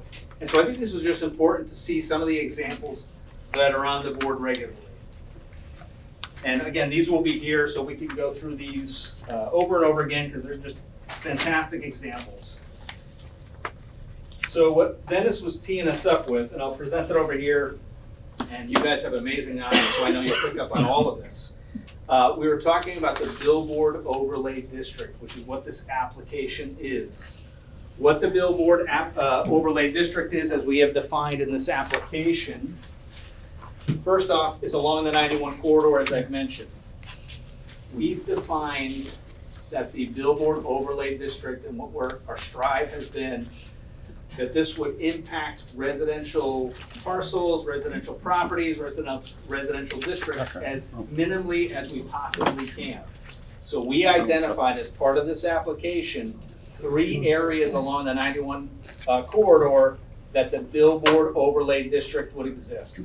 Area 1, which is the northmost area, that's between exit 11 and exit 12 off I-91.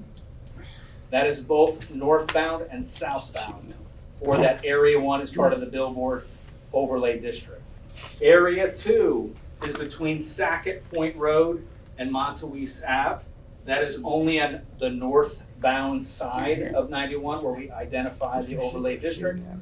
And then Area 3 is the south end of Universal Drive. That is on the southbound side of 91 only. On this particular map, this has been part of the application that's been submitted.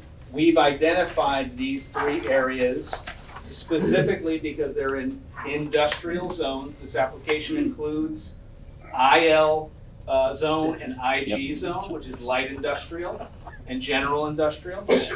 On the mapping, we've also identified areas of non-permitted state highway ramps. So we've got these large red areas that are located on our mapping and part of the application. Per the state of Connecticut, you are not permitted to have highway billboards, digital static, within 500 feet of a off-ramp, on-ramp. And that starts based on where the lanes begin or end. So we've got zones that are not permitted by the state of Connecticut. We've got a lot of area along the 91 corridor that we did not consider as part of this application because they're primarily residential. These 3 areas that we've identified, which I walked through before, are in industrial commercial districts within the town of North Haven. So the Billboard Overlay District, as we just walked through, is these 3 areas. Those 3 areas encompasses 13 parcels. 13 parcels represent the Billboard Overlay District. Now, it is an overlay, and the overlay per the application is 75 feet wide. That's measured from the highway right-of-way line into the property. And it is an overlay. It's not a change of use, but it is an overlay. Of the 13 parcels that are defined under the Billboard Overlay District, again in commercial or industrial zones, Dennis had given me some credit before of the idea of filtering this particular overlay district. So we applied filters that we thought made the most sense as part of this application. Again, protecting residential properties and those types of things. Those filters include 1, the zone, industrial zone only, a minimum of 4 acres in parcel size within the Billboard Overlay District, the minimum distance, which we had talked about, which is 750 feet between boards. And then a key one is different from previous applications, which is 500 feet horizontal distance from any residential districts. And so when we've applied those filters to those 13 properties, we actually have, and this is part of the application, 9 eligible or 9 potential properties within the Billboard Overlay District that could potentially, home or house a digital billboard. So we started with identifying where does it make the most sense along the I-91 corridor. to put billboards away from residential in the commercial industrial zones. Once we define those zones, we further added those filters to really help protect and buffer our residential neighborhoods that are within the town of North Haven. So I'll pause there. There's been a lot that we've talked about, and we've got these boards ready for us. We can answer questions. Dennis, is there any finishing comments that we didn't hit that we want to make sure we? No, if I might, Mr. Chairman, I'm going to, before I turn it over to Dominic, just to make a little presentation about why he thinks this is a terrific opportunity for his company, but more importantly for the town, why there's such a groundswell of support that he's received, that he's been wonderfully pleased by. I wanted just to point out one more time and underscore the fact that this has been drafted as an overlay district. And I'm not sure how much activity has been involved in the town of North Haven with overlay districts, but I mean, one of the niceties is that we didn't create it as a floating district, which creates certain issues, because that can be floated, floating zones go almost anywhere within the community. This is really site specific, and that's why we appended a map to it besides the text amendment. It was important to do. And I did want to point out that there were comments from Alan that he had some recommended conditions should the amendment be approved. I did want to say that I have added but not submitted tonight. He thought perhaps it's better just to talk about it at this point and then work on it should this be approved, but to provide specific side yard setback requirements. It doesn't change the underlying zone. It doesn't change the requirements of the IL 80 or IG 80. We'd be bound by that. I think they're 25 feet in one zone and 18 feet side yard in the other. Provide a minimum setback from Route 91. We already have that in there. We wanted to make sure that the boards would have to be, even though the zone itself, the district would be 75 feet wide, we wanted the boards as close to 91. So they would be right along the common property line between the extended easement of 91 and the property line of the North Haven property owner. Location setbacks would be measured from the board. You could measure it either from the pole or from the faces, which can extend modestly over the pole.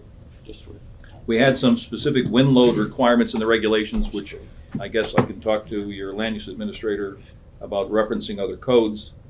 And then provide standards for special permit evaluation. I think that's a legitimate concern. In other words, if this was to move forward, this would just be to create the amendment. Then there'd have to be parties coming back to this body, to the Planning and Zoning Commission, bringing a special permit application, which gives you the authority to make sure that all of the restrictions, all of the filters are met by any application that comes before you, that it complies with the statement of purpose in this zone, and that it isn't, they're not static boards, for example. They'd have to be compliant with the special permit evaluations. I've drafted those also. Again, they haven't been submitted as part of what you have tonight, but again, Alan had mentioned those as conditions.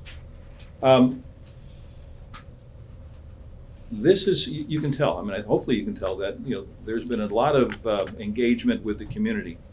And Dominic's going to explain to you how pleased he is that the support was so widespread. It wasn't that he had to go to 500 people to get 10 to say yes. This was something where there was a tremendous groundswell of support. I think its time has come. There are now ways to protect communities. There's ways to control the ambient light on a board to make sure that, again, it just emanates out from the face of the board. There's ways to access the faces of the board. There's an ability of towns to have the ability to interrupt the copy on the boards and put up important municipal alerts or alarms. The things that Wayne was pointing out in terms of social or local functions, that has been provided in the past by DiMartino in other communities at no cost. It's really part of what he wants to be his involvement with the community. This is not an effort to just, some company coming in from Texas or California and wants to maximize their profit. Yeah, he wants to be successful, but in order to be successful, he wants to be part of the community, and has done an awful lot to try to make sure that that's something communicated well to you and to his business constituents. So with that, Mr. Chairman, I'm going to ask Dominic just to say a few words about how this came about. Good evening, Chairman and members of zoning. So really, these guys have done a fantastic job really summing it up. I had, Give us your name. I'm sorry, Dominic DiMartino, 920 South Colony Road, Wallingford.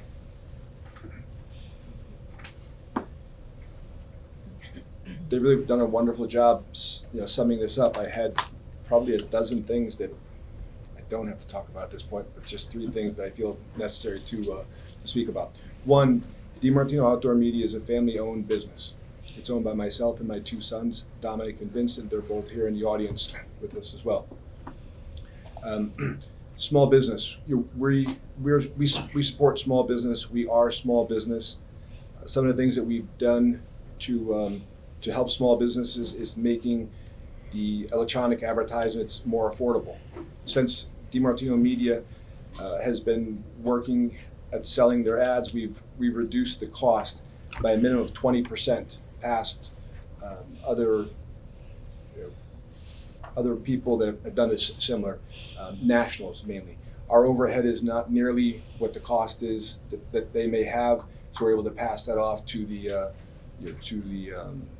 customer, to the person that's advertising. We do things a little differently than some of the national players. We don't charge to make an ad. Some of our competitors charge $500 to $750 to make an ad. We'll make that ad for free. We don't charge for it. If the people are happy with the ad and they want to then use that ad to go into a magazine or into a paper, we'll give them the ad for free. Most of our competitors won't give it for free. They want to charge an additional fee to get it. So it's things like that we continue to do to earn we earn our business with small businesses by providing services that the larger companies either won't or don't. One of the things that was significant is that when you talk about digital advertisement, you're selling a board by the flip. So, and I'm happy to answer any questions as I start to get into this, but on a digital billboard, you have 8 advertisers advertising on one side or the other. There's a left-hand read and there's a right-hand read. One's a cross read and one is closest to your car as you're driving. So there's 8 flips on each side. Traditionally, a flip is a flip and it gets sold to people who can afford that flip. At DiMartino Outdoor Media, we don't have access to the large nationals. McDonald's is not calling us. Dunkin' Donuts is not calling us to advertise. That's all happening through ad agencies, and it's very difficult for them to contact us with limited boards. They'd rather pick up their phone to a Lamar or an Outfront, place 100 ads at one shot, and just give them the areas that they're trying to place those ads. So it's difficult for us to compete on that level, which further forces us to work with local businesses. So we found our niche working with small businesses, and in doing so, we recognized very quickly that small businesses, most of them can't afford a full flip. So we offer a half a flip, and we also offer a quarter of a flip. Our hope is that if we get them up onto a board with a quarter or a half, that they will see that the advertising is working and it's making their business more successful, and perhaps they can go from a quarter to a half to a full. And we're basically farming that business, but we're introducing them to digital outdoor media. Digital outdoor media, so I can give you some information on it. If you have, in the course of a week, if you were running a full flip on one of our boards, there's 194,000 people that will see your advertisement in 1 week. If you're running a half a flip, there's 97,000 people per week that see your advertisement. If you're running a quarter of a flip, there's still 48,500 people that will see your advertisement. It's fairly significant. We have smaller customers here in North Haven. The 75 local businesses that signed the petition, half of them or more are clients of our company. The smaller companies like Antonio's on Route 5, he's on the billboard presently, and he's taken a quarter of a flip. And he says it's working, and he's hoping that he can move it to a half a flip.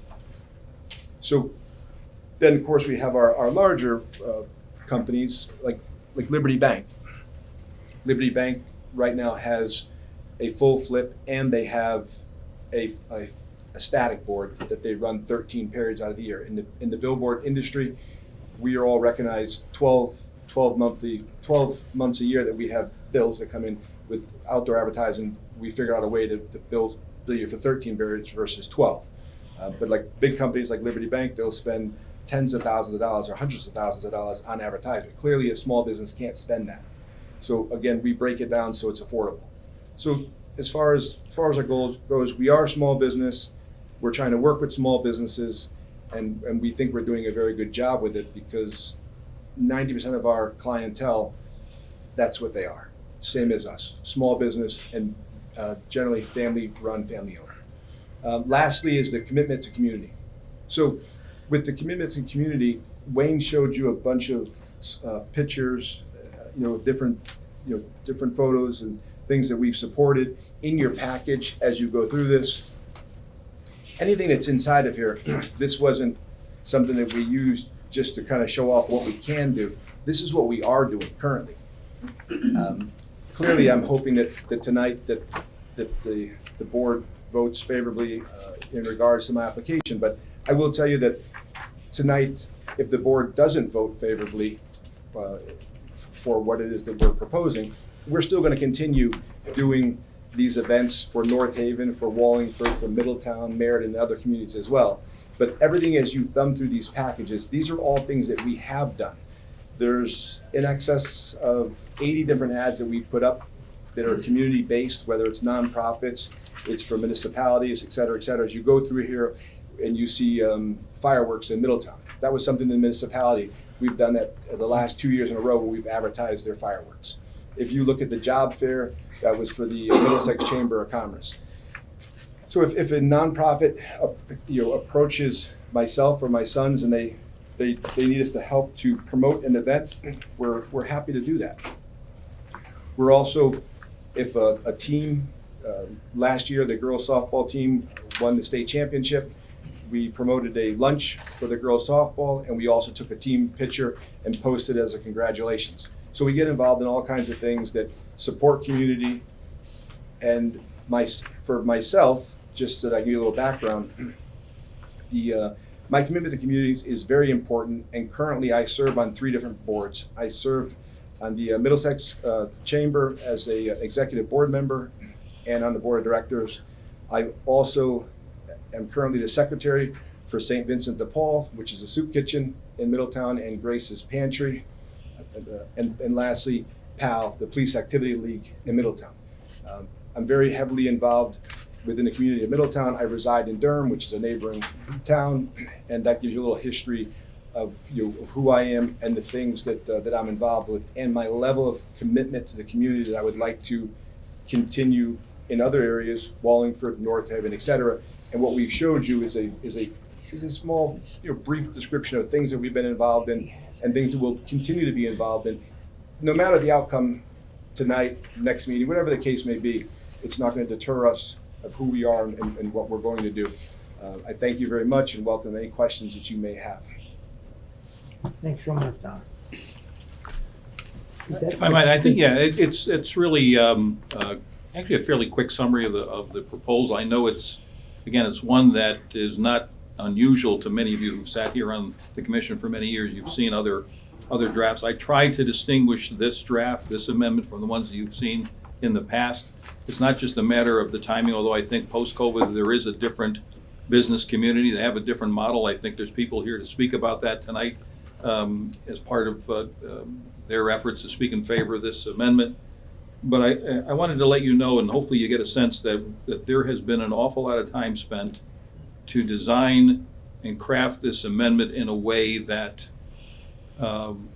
provides benefits to the community while not negatively impacting on the quality of life, certainly the residential life in the town of North Haven. That isn't Dominic's goal. That's not our goal. That's one of the things that we wanted to make very, very sure that we communicated that to you, because at the end of the day, when you're part of the community, you want to be part of the team, and that's what the plan is tonight. So it's an overlay district. It's designed to provide some benefits to your local businesses for those people traveling up and down I-91. It will not have an impact anywhere else within the community. So, Mr. Chairman, thank you. We appreciate the time. I'm sorry. Does that conclude your, It does. okay. Is anybody on the commission got any questions? I just want to understand this map, Go ahead. the sheet CA01, CA02, and CA03. Those are the three areas that you're interested in at this point, right, Don? Correct, yes. And it doesn't look like they're in residential areas. No, So- it's all commercial areas, industrial areas, and if, across both ways, there's no residential or no residential that will see the billboards. It's thoughtfully done that it will not affect, in my opinion, it will not affect any residents in North Haven unless they're driving on I-91, traveling northbound or southbound. Question on the lighting. The lighting is controlled by the ambient light that's there. Billboards So- have an onboard computer, and with that computer, if it's Digital. I'm sorry, digital These are only digital billboards that we're proposing. Let me go back to you. There are two different billboards. There's a static billboard, which primarily has the canvas that's stretched out, and then it has LED lights lighting up the board. That LED light is, let's say it's 1,000 watts. It's gonna be 1,000 watts at 9 o'clock in the morning, it's gonna be 1,000 watts at midnight. It doesn't change. A digital billboard has an onboard computer. It competes with the ambient light. So during the daytime, when the sun is the brightest, the board is gonna be running at 80%, 90%, close to maximum capacity. But at nighttime, or at dusk, when it starts to compete less against ambient light, the onboard computer has sensors, and it'll start to shut the board down. So at nighttime, let's say at 10, 11 o'clock at night, when it's dark outside, the board may only be working at a 40%, 50% capacity, because it doesn't have to compete with natural light. So that's one of the benefits with digital, is that it does adjust, unlike the LED lights that are shining up from the base of the sign. Some of those boards, I've seen them backlit, not the digital boards, but the other boards that are out there. I've seen them backlit that are really bright. Yeah, so technology, it went from static billboards with LED lights focused on the canvas, and then for a moment, it went to what's called a backlit board. And again, there were fluorescent tubes that were pumping the light straight through the canvas, and it really, it created a moon-like light, on the highway. That's past technology. We're much past that. The other thing too is that the digital billboards, like Dennis had mentioned, it's going to yield the highest taxes for the municipality, and then also from a standpoint of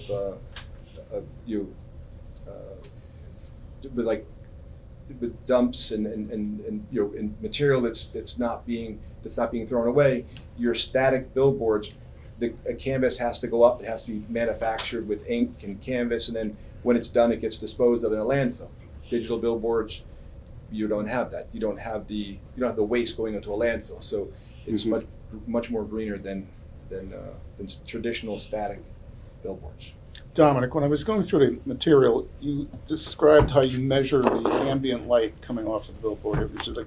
It's perpendicular to the billboard for that measurement? So I think we have an illustration that, Wayne, do you have the lighting?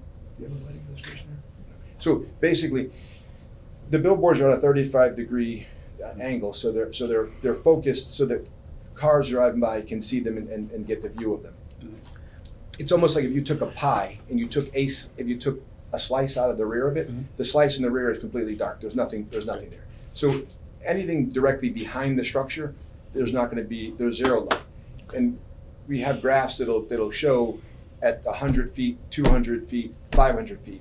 For the most part with a digital billboard, when you get past 250, 300 feet from the billboard, the light chart, it goes down to like 0.03, 0.025. I mean, so 0.00 is dark. If I was in front of you for an application, which I was several months ago, in regards to 51 Giles Avenue, it's a facility that I own in North Haven.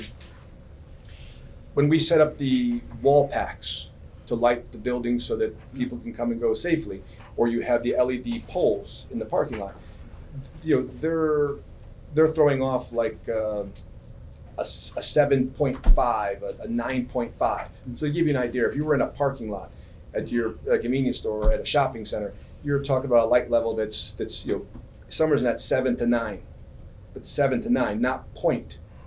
So when we talk about the billboard itself, the digital billboard, 3 to 500 feet, we're 0.0 change away. So it's very little. I would say that the highway lights, going down the highway, the LED lights that's lighting the highway are giving off much more light than the digital billboard. You're pulling that ambient light level from behind the. The billboard, the billboards have sensors on the top of the billboard. Mhm. So the LED lights project forward. The sensors are on the computer sensor on top of the billboard where it's dark. It's sampling what's on the top of the board, so it's not competing against itself or either way. But that's happening from the top where it's dark or the brightest. Okay, good for now. Now, you're a small local guy, and I appreciate everything you've done here in your presentations and the way you're supporting us, the community. But if this regulation goes into effect, what's stopping Lamar or one of the big guys from coming in and doing what they do? And So I probably should refer this to Dennis, but I'm going to give it a stab because I want to become, at some point I want to become an attorney like my friend Dennis. So nothing. I mean, this is the third time that somebody's been in front of this board or members of this board. What I'm asking you, the board, to do tonight is to take a stab at billboards. Let's see if it will help local businesses to be their best, get more consumers to come to their businesses. And if it works and it's working well, there's an area that Wayne has shown that there probably are, 7 or 8 more locations possibly. Now keep in mind, Dennis mentioned that on a state level, billboards have to be located a minimum of 500 feet apart. We've made it where it's 750 feet apart. So we've added 50% to the state standard. Beyond that, the state is 500 feet, but it's only 500 feet on the southbound side or 500 feet on the northbound side. So oftentimes, if you're in New Haven or you're in areas, you might see a billboard here. Down in New Haven, you're going to see a billboard here. At 500 feet, you're going to see another billboard. And at 500 feet, you're going to see another billboard. But if you look across the highway, you in fact may see a board directly across from that board because the state only measures it on one side. So what we've done is we've taken a 750 circumference. So we've added additional protection to make sure that there's not a proliferation of billboards by doing that. The fact of the matter is, if you're happy with the billboards, if the small businesses are happy with the billboards, and the town is getting tax revenue, you could allow additional boards.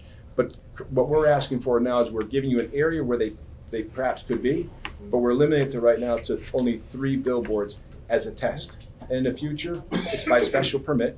You may choose to do more, or you may say, hey, listen, this was a horrible idea, and you own 3 of them.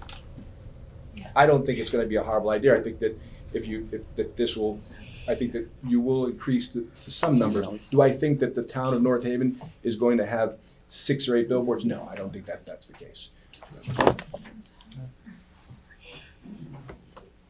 Yeah, they're not looking to do it. Okay. while they're discussing it, are there currently any static billboards in these areas? I'm trying to think of my head. No, North Haven has, I believe you have some local poster boards, possibly.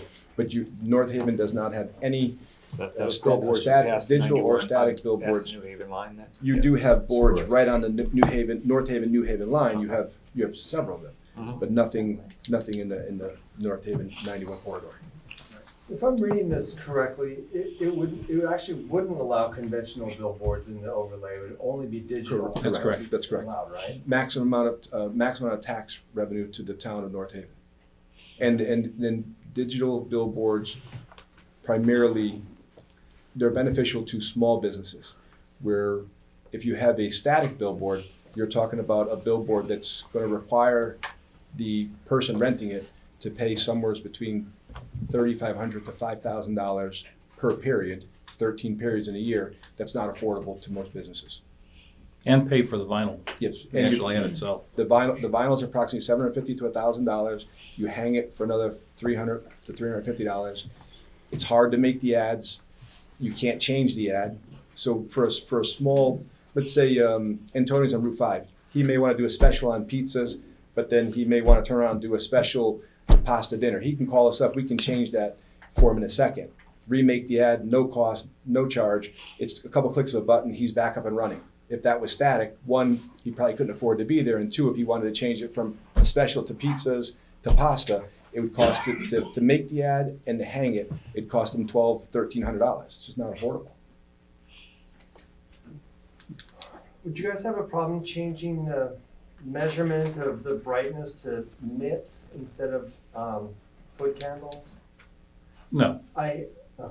I mean, that's a standard that's used in other regulations, to be candid, when you draft these, as, most attorneys know, I didn't start from zero. There was different communities throughout neighboring states and neighboring towns. Meriden uses foot candles, Cromwell uses foot candles, but I think that the concept is to keep a brightness standard that's as low as possible at the 200 feet, so as to minimize, even though we're talking about can't be within 500 feet of any residential. We don't want to be more than, we don't want to, at least at this point, 0.3 foot candles at 200 feet. So yeah, I don't think that, I don't know enough about nits, but it sounds to me like it's not an issue of trying to, doing anything but being positive in terms of keeping that light spill to a very, very small amount. And that, again, that's one of the reasons for digital versus static, because, again, the light comes from the face out to the I-91. It's not light shining up or down to light the face of the board. The big difference. I have a bunch of I know a little bit about billboard Okay. illuminations, and so I don't want to take a super long time with the technical stuff, but there are a lot of questions I have, and Just hold on for a second. Yeah, Let me I'll let me wait. get this under the table. And we'll get right down it. You can have the whole thing. You got some questions? Sure. Sure. So You finished? One second, Is Jim. You're done? Yeah. You're done? No, Okay. Good enough. Go ahead. They can go again. Jim. It's gonna happen. I'm sorry, go ahead. That's fine. So I'm one of the people that sat through this at least 3 times before. So I was most interested to hear like what's different than the last 3 times, because it was a very negative feeling about, and they were electronic and they were digital billboards. And you gave me some things, and so I have some questions. Like when Mr. DiMartino, when you told me that you're supporting these local places and you're putting these local ads now as part of your business, where are you putting them? So currently, we have 4 billboards in Meriden.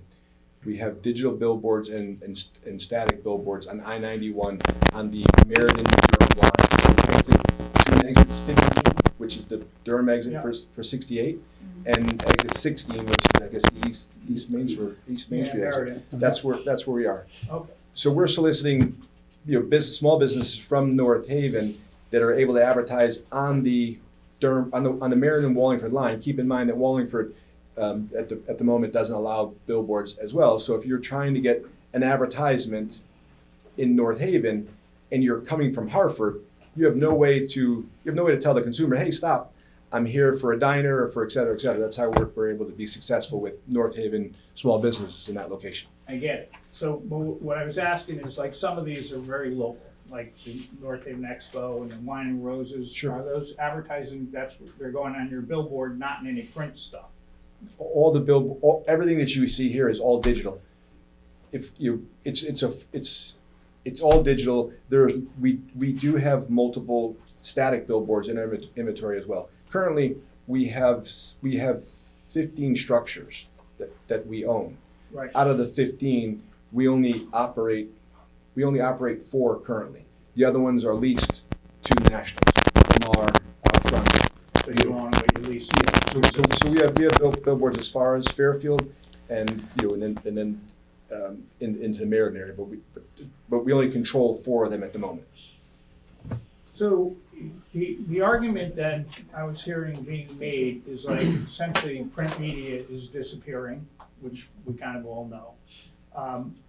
but there's an awful lot of social media and advertising on social media that wasn't available back in, like you said, it was available by 2016, not like today. So there is other places for people to advertise. You know, print media is disappearing with social media. I would venture to say, I know most of those businesses, the ones that I go to, advertise. Maybe not in the New Haven Register anymore, because not too many people in the New Haven Register anymore, but there's still places for them to advertise. If I can you want me to comment on that? Sure. That's a valid point. The semicolon of that, though, is the fact that if you're looking for something not specific, like I want the best Italian restaurants in the North Haven area, when you Google that, what comes up, and you've got the time and the effort to go through several of the potential sites that come up on your computer, that's fine. But the order in which they come up generally is based upon who pays Google to be the number one, right? So again, you don't always get perhaps an answer that is directly accurate with what you're seeking. So again, there is an element of having some of the larger, more national or regional chains that can be higher on your return when you Google that. Because I do look for restaurants a lot. As do I. And put them in, and I get the local restaurants a lot. And I don't go to, nothing wrong with Olive Garden, but I don't go to Olive Garden. Right. And so, Jim, one more but my comment. point is, like, there is other media. I'm trying to just get your argument. And I will say the last time the Amber and Silver was something that they were advertising to us. And revenue for the town, one of the proposals was for an outrageously large amount of revenue to the town, even beyond the tax revenue. Right. So I'm not sure, you're saying the time has changed and time is now, and I'm not sure I see the big difference between this and what there was before. I'm very interested to hear from the other, you told me there's businesses here, and there are clearly people here. I'd like to hear what the people in the town have to say. Sure. So, both ways, business and Yep. residents. Rod, how long have you been? I can. I don't want to eat up a lot of time. I mean, it doesn't, I can do it later. You want to do it later? Yes. If you want, if it's all right with you, I'll go to the public. Yeah. I want to see what we got. Okay, let me just see by a show of hands, how many's in favor? I think it's fine. What? Oh, Teresa. This is like the last. See, that's the thanks you get, right? I stand corrected. After 20 years of service. Should have had better makeup. Just not the show tonight. No, you're having a problem, I'm okay. I think we're take a break. No. See how upsetting it is? Yeah. Go ahead, Jim, take a break. You wanna wait for him to come back? No. Might be a while. I think we should just talk. Can you lock that door? I know, yeah, listen, I am interested in this, my one concern, which is the same as it was the last couple of times, because I was here as well, is that I understand that you're not going into, residential districts, but you have to be cognizant of the fact that in some of those industrial districts and commercial districts, there are residents. Which, again, as we said, Montauk is one of those areas especially, so. And we agree, and that's one of the things that, Dominic challenged his group to look at, and that's why you did not have in your previous regulations the light stand, the brightness standards. I mean, The standards are different, the I standard, understand. we sat with your staff, and we sat with a number of people. I wanted to get a feel for what happened in 2014, 2015, 2016. Because I don't want to come back and sing the same song. I mean, there's no reason to do that. It's wasting your time and my client's money. So that wasn't the goal. It was how do we make this work? How do we distinguish ourselves? And hopefully some of the business owners are going to talk about that and why this, post-COVID, this is a good opportunity. But I will say that the language that's drafted here is designed to minimize, if not preclude, impacts. And that's probably the biggest thing that we're trying to explain is the fact that the sort of light that emanates, you don't get any sound, there's no noise coming off the boards. They're not like cartoons. They're not animated yet. So, you know, they're static, it's the copy that changes, it's not some sort of a movement. But also it's the fact that, you know, we're trying to present the light that, the brightness of the sign comes from the sign out, right? So, and that's one of the reasons to talk about not allowing static, which again, static was in the last draft. You could have static boards. Because I think that, and they also were designed to only be, that the board could be not less than 100 feet away, not less than 100 feet away from a residential district. Again, we tried to do 500 feet so that we could really try to impact that buffer to make sure that there wasn't that effect. The other thing, by the way, is this is a special permit, right? So if this was approved, each application would have to rise and fall on its own merits. And those sort of considerations, this commission can take into consideration of those factors when an application comes before you. Right, I just want you to understand though I do. that we have homes in districts that are not residential. Understood. Thank you. Mhm. I'm good. Okay, I'd like to see how many hands here in favor of this. Okay, how many hands here are in opposition? We got a long night here, folks, so we're never gonna get you all tonight, so this is gonna be carried over. So, you know, we gotta just go. We'll get to the people in favor. Okay. Yeah. We'll start anywhere you want here. People in favor, come on first, and you can start on this side. You can try, but we're just gonna have to next month. Anyone in favor? Okay. Now, we're gonna do this orderly, folks, so don't jump up. Go ahead. You sure you don't want to do this Go ahead, disorderly? get the mic here. Yeah, all right, thank you. Ray Andrewsen, ANDREWSEN, 14 Colonial Drive, North Haven. I'm Executive Director of the Quinnipiac Chamber of Commerce, and I'm coming tonight with prepared remarks I'd like to submit for the record too, in favor of this proposal with enthusiasm. So we're advocating on behalf of North Haven businesses.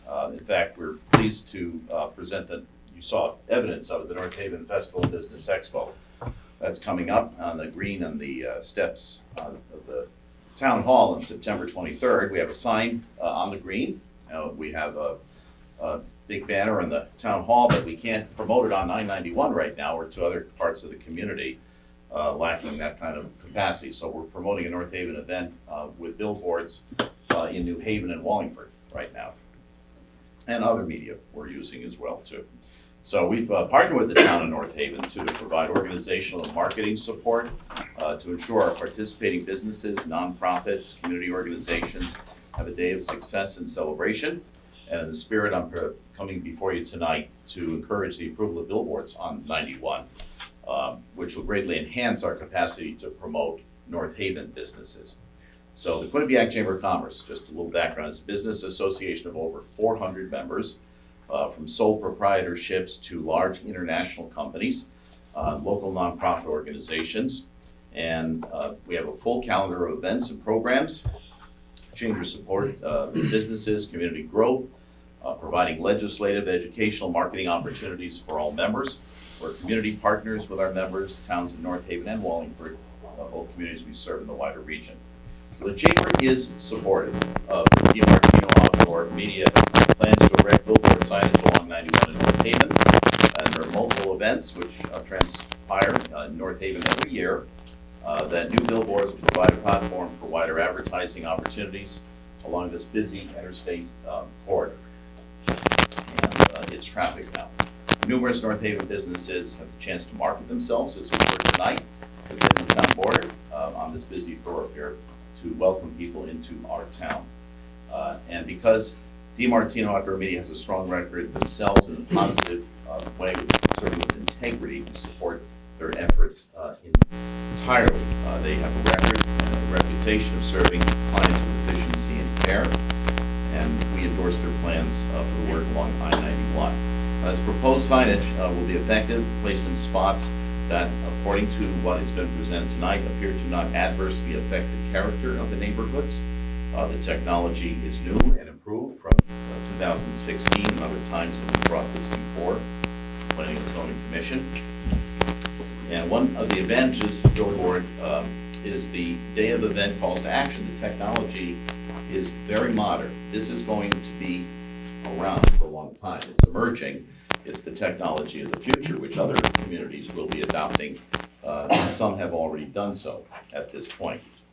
So we'd like to get people off the exits to discover North Haven business and all that we want here, especially if it's a Bate's or a Bates restaurant. So think of the area from about exit 8 down in New Haven all the way up to exit 13 in Wallingford, and how we entice people to get off and explore North Haven right now.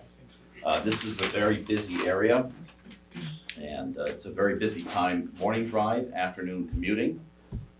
Billboards would be a very helpful way promoting events such as the North Haven Fair, which is historic in its 81st year. Our new North Haven Festival Business Expo on the Green, September 23rd. Please come, support 60 booths, local businesses that day. We'd like to have people come to the Green. There's plenty of parking. We've had successful concerts of up to 1,500 people on Tuesday nights. That's been a benefit to our community as well. And there'll be easy exiting right from exit 9 Universal Drive, 10 State Street, 11 and 12, right into the center of town, up near Washington Avenues. Ample opportunities to provide businesses on these meaningful streets an option to market themselves, small businesses, as we've heard tonight. So in their time with the Quinnipiac Chamber, DiMartino Outdoor Media has been a very reliable partner.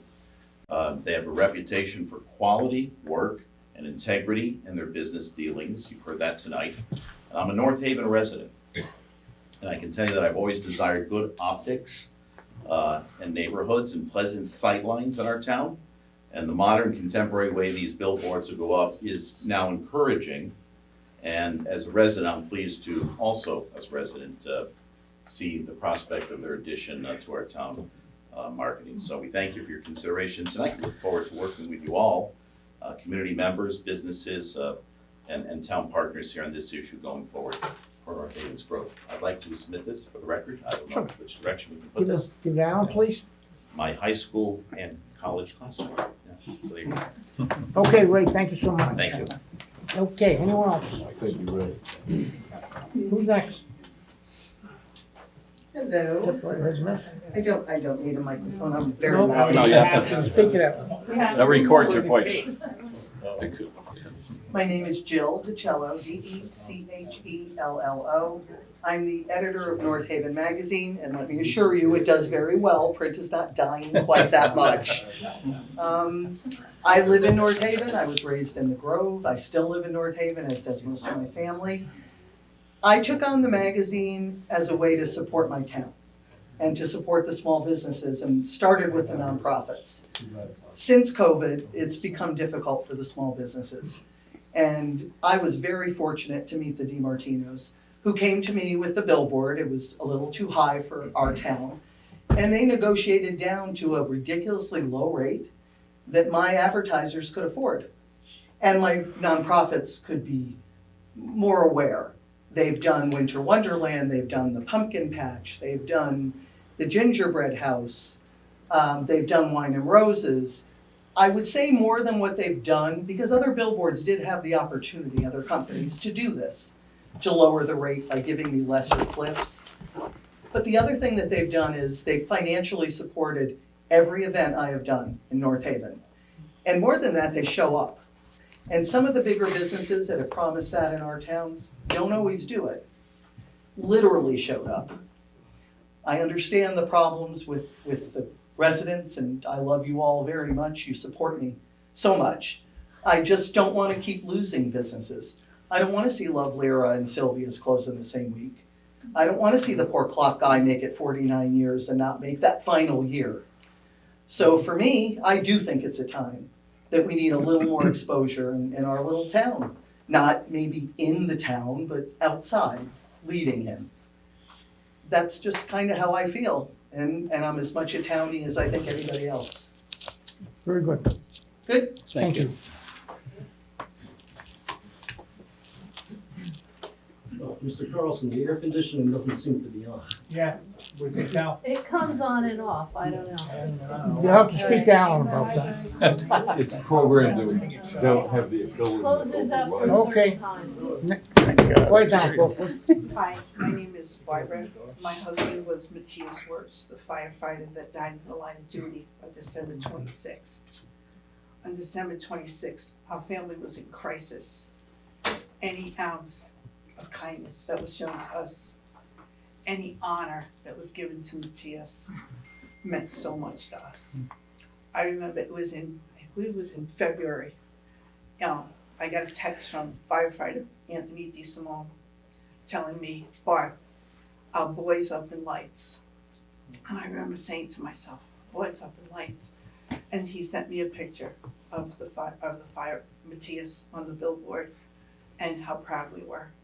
Every text that came in from every one of our friends, not the nurses from St. Ray's because we're traveling to New Haven, but the upper people, they were so impressed. And I'd just like to tell him thank you for everything you did for our family.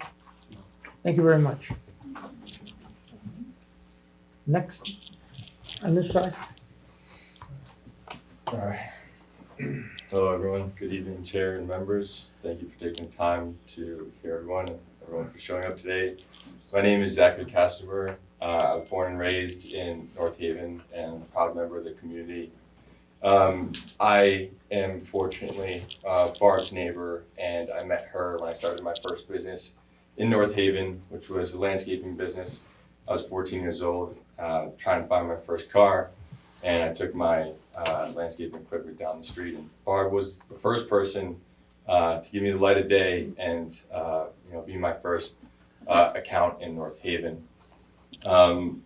Barb and Dom's and the DiMartino family's goodwill in helping Barb is what inspired me and my family and my girlfriend, my best friend, to be here tonight and commit their time on Monday night to support Dom and the DiMartino family because Dom goes above and beyond constantly, and that's what differentiates him and his application from anyone else that's here tonight. I think being a member of North Haven, I played sports here, and I'm very prideful of my involvement in the community. I think what North Haven stands for the most is family and values and impact. And Barb is incredibly humble, and so is Dom, and they won't say that this fundraiser and the GoFundMe, Dom helped with the billboards and his individual support outside the billboards, raised Barb over $30,000 in her biggest time of need, and he consistently does this, as I like to say, on and off the field, and that's the biggest thing. So for North Haven, I studied some of these things, sociology, business, and economics. I understand the board's points about alternative marketing and advertising and whatnot. I was actually very surprised when I heard about the efficacy of billboards, especially in small towns, and what they can do. I was someone who actually was a little bit of a skeptic in billboards until I heard firsthand into what they can do for a community. Not just businesses, but sports teams, nonprofits, charities, everything that makes a community important, right?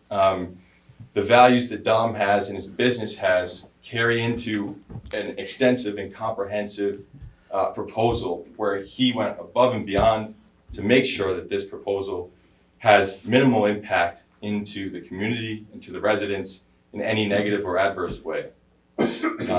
I support this wholeheartedly, and I think a lot of people here do as well. Thank you very much. Thank you. Thank you. Excuse me, can you spell your last name? Kastenhuber. Okay. Anyone else on this side?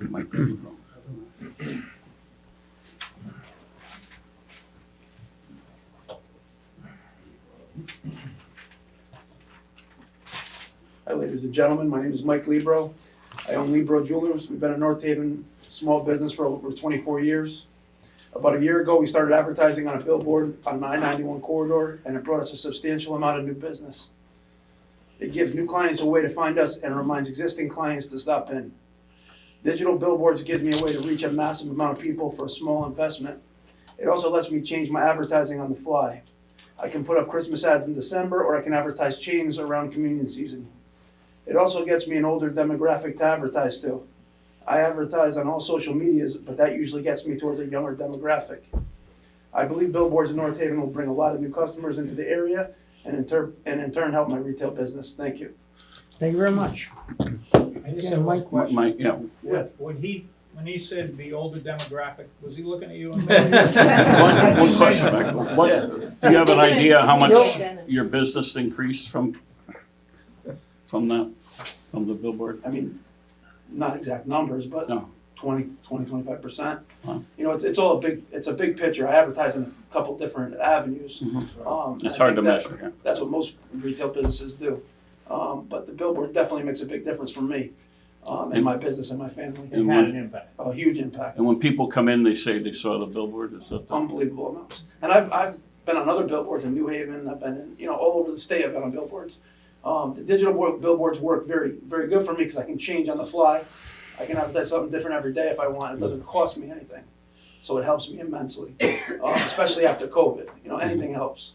Any amount of people coming through the door, new people anyways, means dollars in my pockets. Thank you, Michael. Thank you very much. I good? Right behind you. Hello, my name is Brian Coughlin. I'm a resident since 2006 here in North Haven. I was gonna do that next. 49 Beach Lane. Thank you very much for the committee for being here. Thank you DiMartino family and the attorney here for putting this together. I know a few familiar faces up there. Vern, Teresa and Jim are Rotary members since 2004. I'm a business owner here in town, Welcome Home Mortgage, Washington Avenue, 20 Washington Avenue. But I want to talk through the prism of a nonprofit, all right? When I started with North Haven Rotary, I wasn't even a resident of North Haven. I'm from New York originally. My wife lived in Hamden, and we saw North Haven Rotary at the old J. Ruse. If you guys remember the old J. Ruse, right? With the bands and everything. I walked in, that first meeting, I believe Luigi, the Forget-Me-Not Florist owner, was the president at that time, and I said, I'm gonna move to North Haven. So fast forward 2 years later, I'm here. Now in 2023, I wanna talk through this little prism. If anybody knows Sergio's Pizza in Hamden, raise your hand. Last year, a family by the name of Delancey's, has anybody heard the name Delancey? A young baby passed away last year, Ronan. And one of the ads that was on here was called Running for Ronan, right? I was the chairman of the road race last year. We raised $22,000.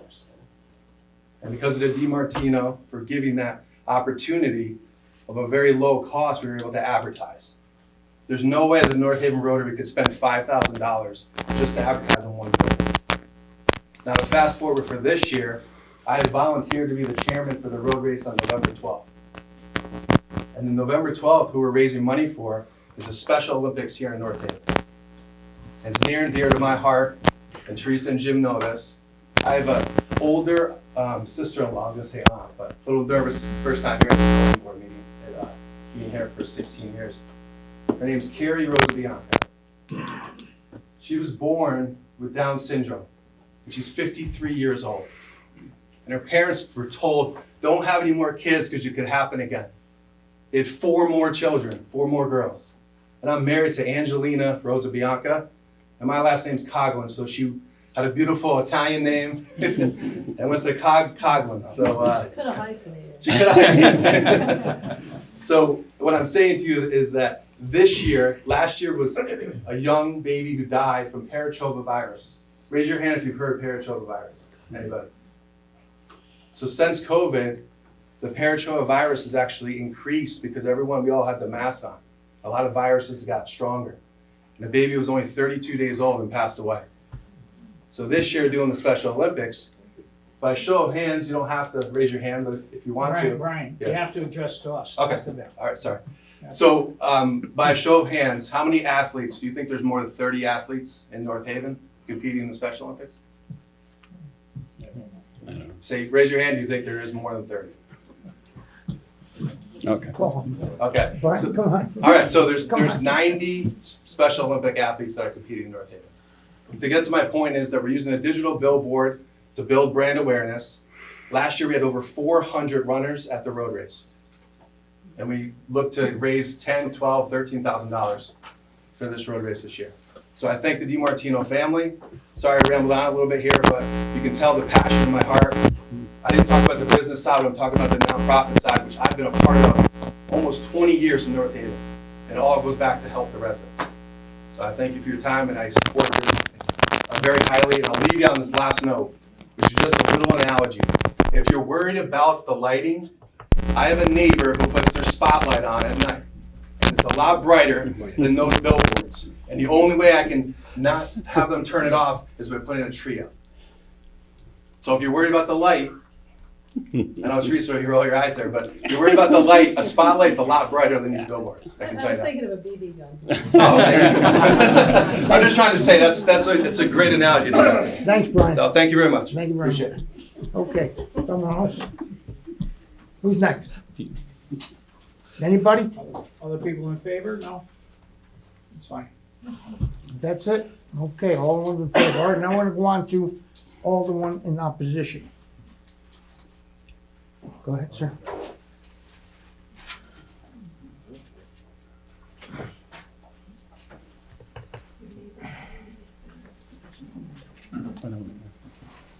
It's on.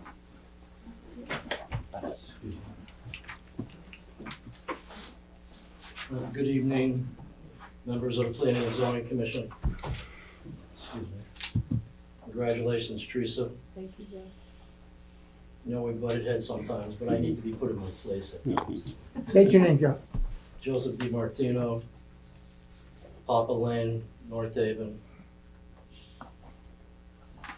All right, after you've heard the people in favor of this, I think billboards are solving world hunger and world peace.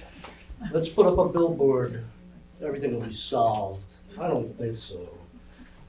Drive up to Vermont or Maine. It's a nice drive, isn't it? Well, guess what? Vermont and Maine banned billboards. That's one of the reasons your drive is so nice. Vermont banned them in the 60s. Maine took down 8,500 billboards in the 80s. And Alaska and Hawaii also banned billboards. Now, if you've been in a lot of states like I have, billboards are some of the ugliest things on the road. I've seen them every 500 feet in the middle of the country. They assault your senses.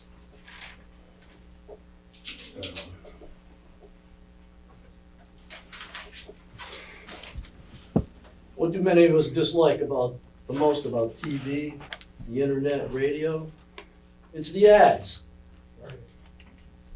The ads assault our senses. At some gas stations, you can't even fill up without being bombarded with ads blasting from speakers on the pump islands. We got one in town here, the Citgo in Upper Washington Avenue. They got some of the lowest prices, but they drive me nuts with their ads. Now, these people belong to the same industry. Marketing. Sell us something. Repetition, get into their heads, they'll buy it. Now they want to once again attempt to light up the neighborhood and the surrounding sky by assaulting our senses endlessly with these digital monsters. Now, they've minimized the amount of light so much that you think there's no light coming from these billboards. Oh, it's not that much light. It's this amount of light. Well, we're never gonna see your billboards, are we? Based on the amount you've minimized it. Tell you. And then Teresa pointed out, okay, they got one thing right. They're in the light industrial areas. Okay, one of the places, according to Mary White's information, that some of these billboards are going up at 250 and 260 there. They might go up at Universal Drive, which is property owned by Metal Management. All right, those billboards will be signed. You're trying to tell me the people in Nettleton Avenue, Lewis, James Street, Clark Street, Eaton Street, at your 35-degree angle, it'll be shining right into their houses. Oh, well, maybe it won't, because you minimize the amount of light. Yeah. And not only that, let's see, that property, if you're gonna put it up, let's see, you conveniently wrote this amendment, what does it have to, you want 4 acres. It has to be over 4 acres, I think I heard him say. Well, Mr. DiMartino owned, that property that he owns on Giles is 4-point-something acres. So he's gonna make a lot of money if he puts up a sign on this. Now, so far, there's only been one person here, the landscaper, who spoke in favor, well, then one other, he's the neighbor of the other woman back there. Only 2 people spoke in favor of it, and the rest of these people, some of them have vested interests. They're the businesses. What do you expect a business to say? No, I hate billboards. They're not gonna say that. They want billboards. So. Now, the last time we were here, the board voted unanimously to toss the billboards. Alright, so what's different this time? They minimized the amount of light, the 750 feet.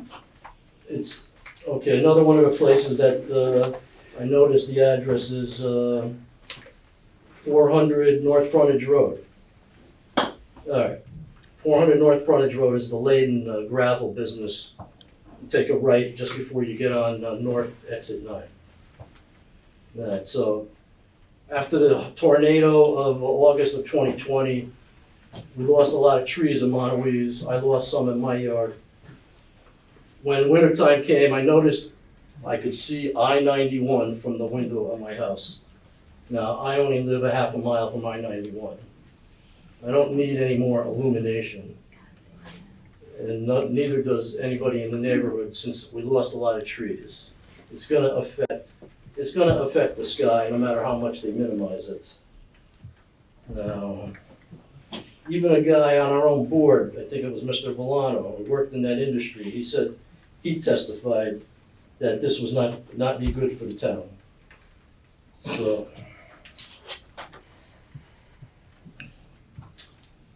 who's gonna benefit from this proposal? It's like Mr. Gilletti said last time, they promised us all these benefits like taxes. We're gonna get all this money from taxes. Well, we were promised a lot of money from Amazon too, and yet the taxes still went up this year. Okay, so I don't believe that. And so,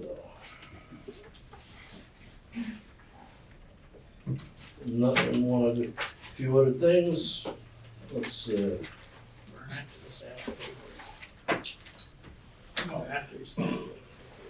Oh yeah, Mr. Andrewson, I don't know about you, but these lines of sight, I don't see where billboards are gonna make lines of sight anymore any better in the town. I don't know how you can say that. What did you say? Pleasant sight lines? You gotta be kidding me. So, yeah, that's about it for now. There's not much different in this plan. They're minimizing all the impact on any residences. All right, 750 versus 500. There's nothing different in this plan. Most of the people here still oppose it. Please vote it down again. Thank you. Thank you, Joe. Yeah, well, hold up one sec. Sure, come ahead, sir. You just gotta slow it down a little bit. Okay. I'll hand out my papers and all. Go ahead.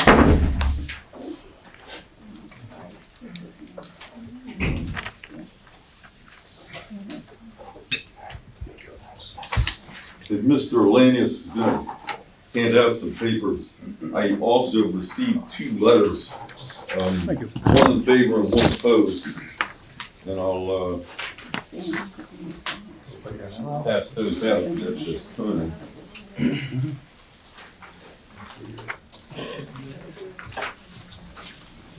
Thank you.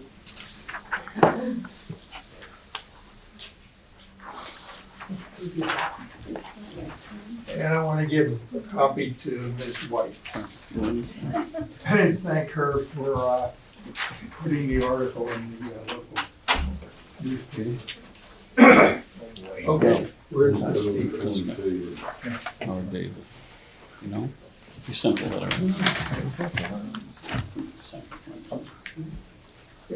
Ready to go? Yeah, we want to get out of here. Right, Ross Lanius, ROSSLANIUS, 4200 Ridge Road, North Haven. Okay. I'm going to point out something that hasn't been mentioned, and that's safety. Driver distraction. Okay. And I did a Google search, and I've given you the Google search. And I'll just do 2 quotes. I'll read them. Specifically, DBB's digital billboards cause drivers to be less observant of stopping cars ahead of them and also contribute to vehicle drifting to adjacent lanes. DVDs create dangerous and unavoidable driver distraction. By design and for the purpose of drawing driver attention away from the road and toward the advertisements. Images rotate. Now, what comes up next? I ask you to do your research about these distractions and reject this application. Thank you very much. Thank you very much.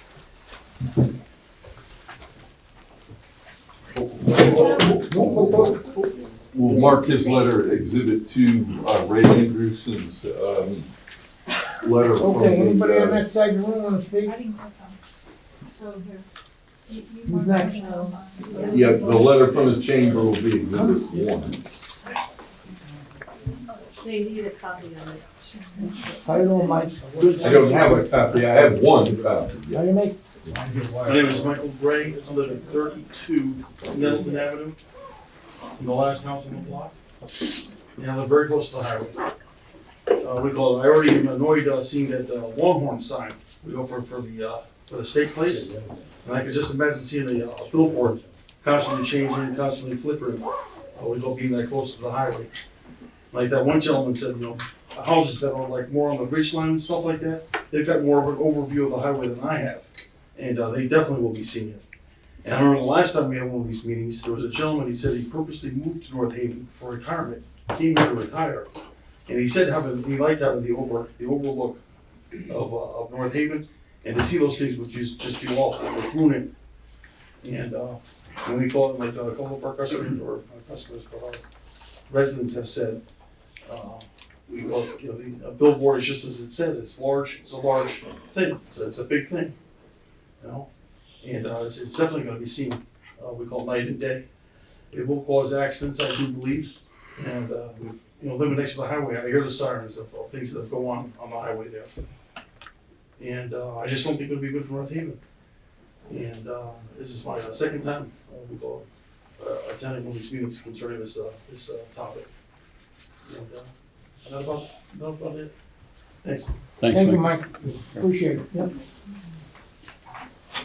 Okay, next in. Hold on. Next in. Good. Did you say Sir. Hamilton? Hamilton, right? That's it. Yes, you did. My name is Ronald D. Miko. I live at 96 Edward Street, Northeast. First of all, I agree with the distraction. They should have run up the whole roads off again. I was stating earlier, these businesses, we lost business because of COVID. Well, I lost business. I run a barber shop. We were closed down for 10 weeks. I took the hit, take the hit. I'll be sorry for it. Okay? I lost a lot of business, and the best advertising in my business is word of mouth. Okay, word like me or don't like me, that's your problem, not my problem. I can't please everybody. I please myself. And thing is, I'm getting some of these people back. Okay, thank God. I'm still in business. I'll be in business till I die.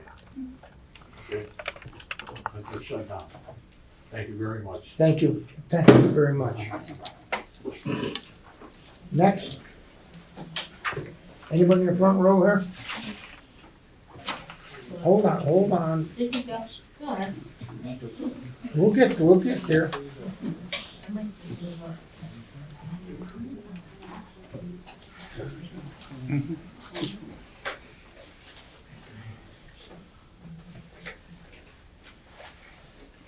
My name is Fran Notaro, Notaro, and I'm here in opposition. I represent a couple of groups. I'm the board chair of the North Haven Garden Club. I'm one of the founders of the Trail Association, and I'm with the Conservation Commission. Lights can have a devastating effect on migrating birds. Digital billboards, floodlights, electric signs can have this effect. About 2/3 of migratory birds travel at night and use the moon and the stars to guide them. These lights disorient them. Therefore, we are in a migratory path over the Quinnipiac River, coming over the tidal marsh. So it does affect these birds flying over. And secondly, with the Conservation Commission, we are very concerned about light pollution, and we're trying to make some inroads in the town about light pollution. Aside is I was a former general manager of Connecticut Direct Mail, and direct mail advertising is going strong, and lots of small businesses use direct mail for coupons, etc. That was it. Okay, thank you very much. Next, I'm going right down the line. Ian?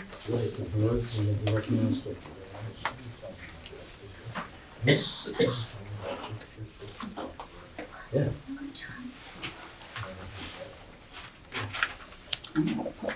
My name is Ann Clark, C-L-A-R-K.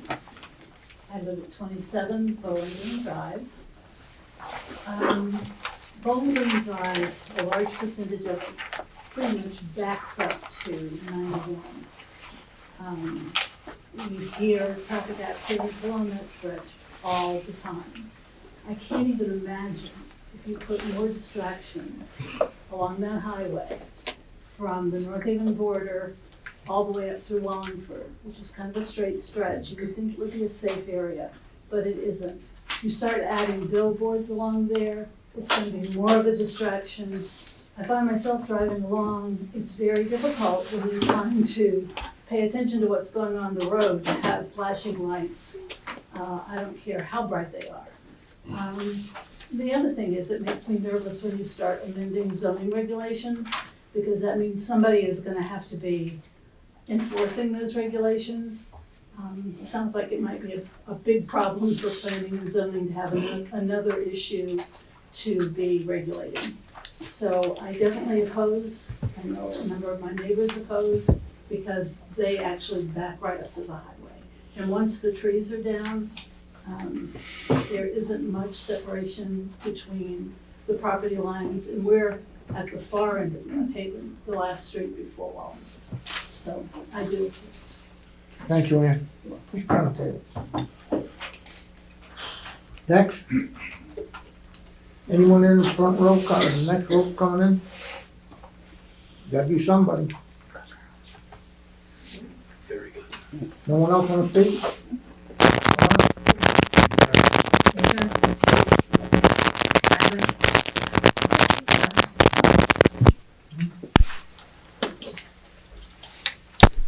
Good evening again. My name is Lana Claire Ives. I reside at 371 Mansfield Road, 670 Mansfield Road, 169 Mansfield Road, 2605, something like that, Ridge Road, in North Haven. Mr. DiMartino, you seem like such a nice person. I've never met you before. You have to address the board. Well, the board, Come on, Since it's I- right here, come on, since he- let's go. yeah, I never met him before, but the testimony here seems like he's a very nice man to do the things that he has done. And, you know, I'm sorry you're in somewhat of a controversial business enterprise here, because sometimes that can get personal. So I don't wanna, you know, present a personal issue, because I don't even know you. But anyway, and, but it's nice to see the Chamber of Commerce support some local businesses. I think that's a good thing that we saw here tonight. Thanks, Ray, that's awesome. But anyway, I wanna, just touch on a couple of things that, I'm no expert when it comes to billboard advertising. I've never actually done billboard advertising before, and I've never owned a billboard, advertising company. So I just wanted to let you know that. But I was thinking about the light, and it seems like the light generates, from what I've read online, about 2,500 feet or more. So if I can see a light from 2,500 feet, how many feet are in a mile? So I think about it like that when I try to break things down. So is 2,500 feet almost a half a mile? You know, that we're seeing, something like that. So although it's not next to a residential community, it could be potentially seen in a residential area. I think about like, if the billboard's somewhere along 91 and you're up in like maybe Blue Hills area, for instance.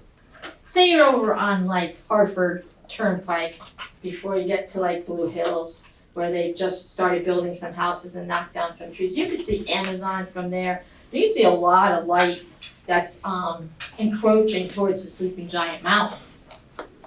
And so the more light that we have to start thinking about how all that light adds up. And I saw that Mr. DiMartino has been approved for billboards in Cromwell, I think, on 9, is it? I think it's Interstate 9. And they had put some restrictions, and I read it in the Connecticut Examiner, which I downloaded on my phone. But they put restrictions on that application that prohibited the billboard from being illuminated from the hours of 12 midnight to 5 a.m. So I don't know if that's enforceable once you get an application rolling. You know, and I think we saw this when I spoke earlier about the state school. You know, I know that's a different issue, but when they first came into town, it was only gonna be a little elementary school, a couple of kids in the class, and now it's turned into a high school. So I don't know how you can police that in a way when you put restrictions on applications. Like, who polices all that? It's kind of like building retention basins, and who goes around and like cleans them all out?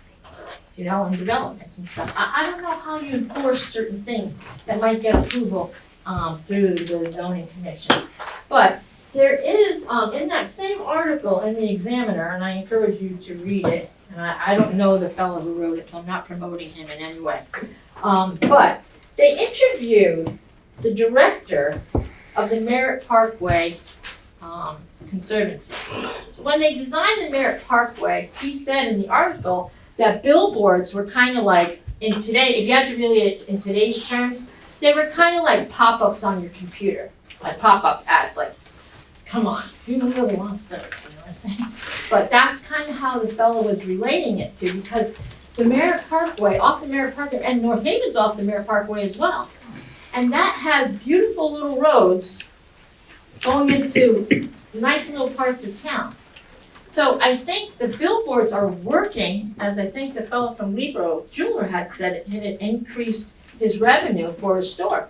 That's great, they're working then already where they are. So what would be the need for any more? I'm not really sure. So it's already working.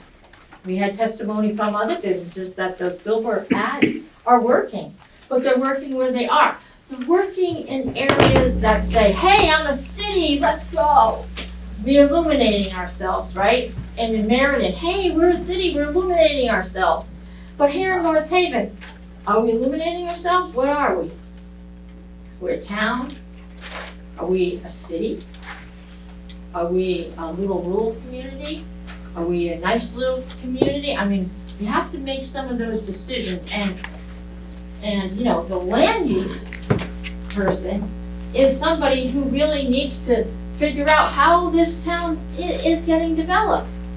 When things come to the land use office, what do we want in this town? You know, what is the goal? So is the goal to say, hey, here we are illuminated, and let's have billboards that are potentially seen from everywhere? I don't know if it's necessary.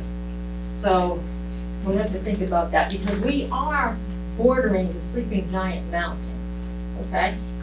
And many people might not know all about the Sleeping Giant Mountain, but we have people in this room who are very well educated about the Sleeping Giant Mountain, and especially Mr. Lanius over here, who is a master hiker of the Giant.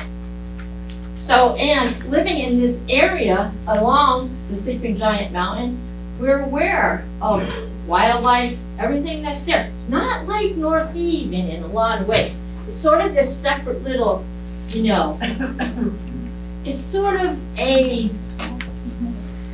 wildlife habitat. Really what it is. So you be careful of what you're gonna allow to interfere with that wildlife habitat, because what does happen to the wildlife habitat as a result of all these decisions that are added up all the time. Anyway, just so you know, billboards are not allowed on the Merritt Parkway. The law passed when the Merritt Parkway was established, and that helped all the communities down in Lower Fairfield and Westchester County, and we can see how all of those have fared very well as a result of that decision. And I think those businesses in that area and those areas are just thriving just fine without the ads. So thank you. And Mr. DiMartino, thank you for everything you did in the community, especially for that woman, and you seem like a very nice man. So, thank you. Thank you for your Ron. time. Thank you, thank you, thank you. Next.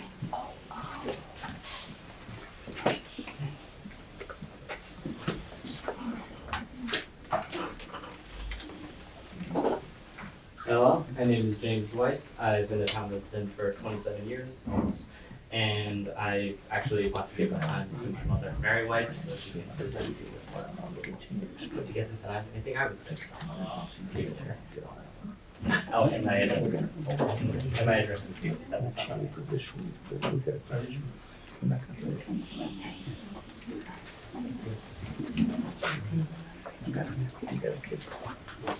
Okay, I'm sorry, thank you very much. We have a sidebar going, yep, Mary, is that, you wanna do yours now? Yeah. Okay.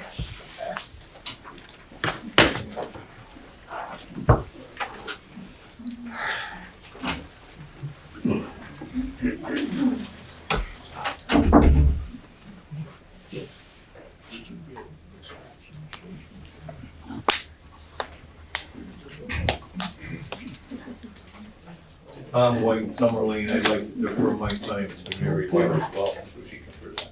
Mary White and Tom White?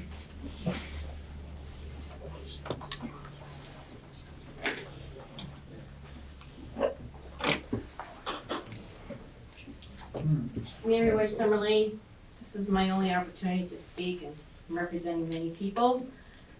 Please protect the public's health, safety, and welfare, protect the environment, protect the character of the town by voting no to the billboard overlay district. One digital billboard is too many. Make no mistake about it, they are here to seek permission to allow digital billboards in the town of North Haven. I don't see how this doesn't open the door for Clear Channel, no more advertising, Outfront Media, etc., for the big guys that come in. Let's see. I would be saying BODE for Billboard Overlay District and DB for digital billboards. What's this about? Who benefits? This is about money. No mistake about it.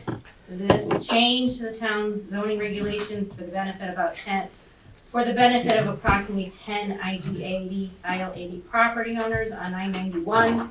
They're gonna receive DB rental income and a percentage of the ad revenue, and of course, the $8 billion billboard industry will benefit. The 75 businesses in support of this proposal are not homes in which people live. However, there are, per the recent census, there are 24,253 people living in the town of North Haven. Those people will not benefit. Instead, they will be negatively impacted. Here are 9 reasons to deny. The Billboard Overlay District is contrary to our zoning regulations. Those regulations help protect the New England charm character of our town. The Billboard Overlay District, it favors and is for the financial benefit of 10 property owners, which kind of sounds like spot zoning, which is not permitted. For commercial and industrial zones regarding signage, aggregate area of all signs mounted on the wall side of the building shall not exceed 10% of the wall, area of the wall. No rooftop signs, no sign beyond exterior wall. Signs on the side of the building must advertise a business on that property. The overlay district proposes 15 feet by 60 feet, 900 square foot, two-sided DBs on a pole 35 feet from the property grade that will advertise for businesses not on the property. Digital billboards are an urban concept, far from the New England charm of our town. From the overlay district, quote, billboards are elements of the urban landscape, identifying businesses, relaying messages, and advertising. Digital billboards are visual pollution. They will destroy our beautiful landscape and the character of our town. Another reason to deny. Billboard overlay district is contrary to the town plan of conservation and development. I could not find where it said in the town plan of conservation and development to adopt zoning regulations that will be a risk to the public safety, harm some residents, reduce property values, spot zone. I could not find where it says to adopt zoning regulations that destroy the character of the town. Here are a few quotes I did find. Page 20. Quote, control types and sizes of development through active use of zoning controls, attracting desirable businesses and protecting residential and recreational areas. The overlay district will put DBs 200 feet from parks, playgrounds, and cemeteries, and only 500 feet from residential zones.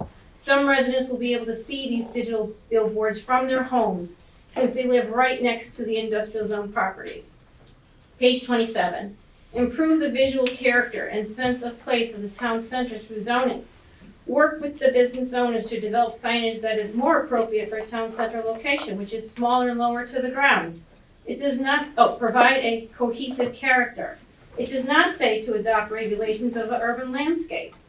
The Billboard Overlay District proposed puts these digital billboards 30 feet from the property grade with gigantic 15 feet by 60 foot digital faces. This is the opposite of smaller, lower to the ground signage, and the opposite of improving the visual character, and opposite of protecting residential and recreational areas. The proposed overlay district will put the digital billboards 750 feet apart from one another. Let's see what that looks like. If you look at this picture right over here, this is in Meriden. These are 4 conventional billboards spaced 750 feet apart. That looks pretty close to me.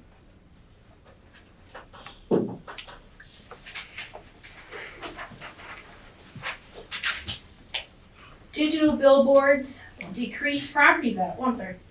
Digital billboards decrease property values. When a homeowner is looking to sell their home, they might list conveniently located near shopping, restaurants, parks, schools. Never would a homeowner list conveniently located near a digital billboard, nor would any prospective homebuyer look for a home conveniently located near a digital billboard. Digital billboards decrease property values. According to a study done in Philadelphia in December of 2011, Beyond Aesthetics, How Billboards Affect Economic Prosperity by Jonathan Snyder, billboards affect the values of neighboring properties. In Philadelphia, there's a statistically significant correlation between real estate value as measured by sale price and proximity to billboards. Properties located within 500 feet of a billboard have a decreased real estate value of $30,826. Additionally, homes located further than 500 feet, but within a census tract community where billboards are present, experience a decrease of about $1,000 for every billboard in that census tract. So homeowners in North Haven located near the addresses on I-91 where digital billboards would be placed would see a decrease in the value of their home. Okay, let's see. Another reason to deny is the billboard overlay district, the digital billboards. They destroy trees, their positive contribution, and they will destroy the natural beauty and character of I-91 in North Haven. From scenic.org, highway buffer trees are valuable assets. Highway buffer trees are valued by neighboring communities and homeowners as natural noise, visual, and pollution barriers that enhance property values. These benefits are immediately diminished when they are removed for the benefit of digital billboard owners. Also, with the removal of trees, lost are the New England character of the fall colors they provide, the shade and the erosion control they provide, homes of birds, squirrels, insects are lost, the food trees provide is lost, and lost is the important photosynthesis occurring in trees, which, as you know, provides us with the oxygen we breathe. 32 states allow billboard companies to cut and remove publicly owned trees growing alongside our federal highways on publicly owned land, merely to increase visibility of commercial billboards. Connecticut is one of the 32 states. Since removal of trees for optimal viewing of billboards is allowed in Connecticut on publicly owned highways, then absolutely, trees will be removed on I-91 in North Haven on privately owned property, merely to increase the visibility of the digital billboards. This will destroy the natural beauty and character of I-91 in North Haven. Okay. Another reason to deny is digital billboards use a tremendous amount of energy and drain the power grid. Digital billboards are constantly thirsty for power. From Basics of Digital Signage and Energy Consumption by Gregory Young, the average U.S. home annual energy consumption kilowatts is 11,040. The average U.S. home annual cost, $1,512. A 14-foot by 48-foot LED billboard in Florida, an actual reading, annual energy consumption kilowatts, 162,902. That 14-foot by 48-foot LED billboard annual cost, $22,313. Neither of those costs reflect the impact of Biden's horrible inflation. The typical digital billboard consumes about 30 times as much energy as the average American household. The digital billboards use more efficient green LED lighting than traditional signs, but deploy so many of the heat-producing LED bulbs, example 10,000 on a billboard, each billboard, that energy use is high. DBs are illuminated day and night and require cooling systems that use more energy. Daytime operation of digital billboards requires more power than nighttime, as the lit image must compete with the brightness of the sun, making the summer daytime operation of DBs requiring the most power. Homeowners may be asked to conserve power during summer peak usage times by disconnecting from the power grid. Digital billboards, however, never shut off. I do have another reason to deny is that they increase distracted driving. Somebody else mentioned that, so I'm going to move on from that one. Another reason to deny is more accidents occur due to the presence of digital billboards.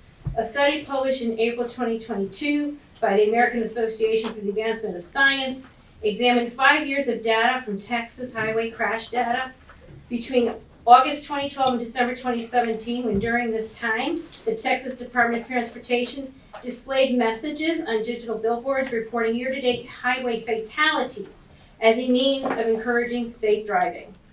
The study revealed the signs had an opposite effect. There was an increase in accidents downstream of these signs during weeks when the messages was presented.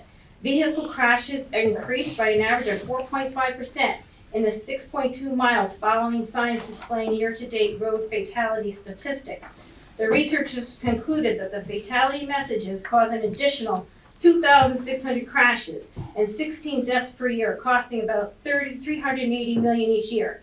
These numbers are higher when you factor in the other states that display crash data on digital billboards. In 2021, the Federal Highway Administration determined that displaying traffic fatality statistics was not an appropriate use of these electronic messaging signs. In a study in 2015 called Investigation of the Potential Relationship Between Crash Occurrences and the Presence of Digital Billboards in Alabama and Florida found the presence of digital billboards increased the overall crash rates at digital advertising billboard influence zones by 25% in Florida and 29% in Alabama compared to control sites.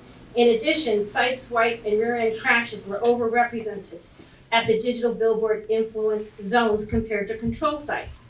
Well, what about North Haven? What about motor vehicle accidents on I-91 in North Haven? Do we have any? Via FOIA, I obtained from the legal department at the Connecticut State Police Troop I total number of accidents, exit 9 to exit 12 on I-91 in North Haven.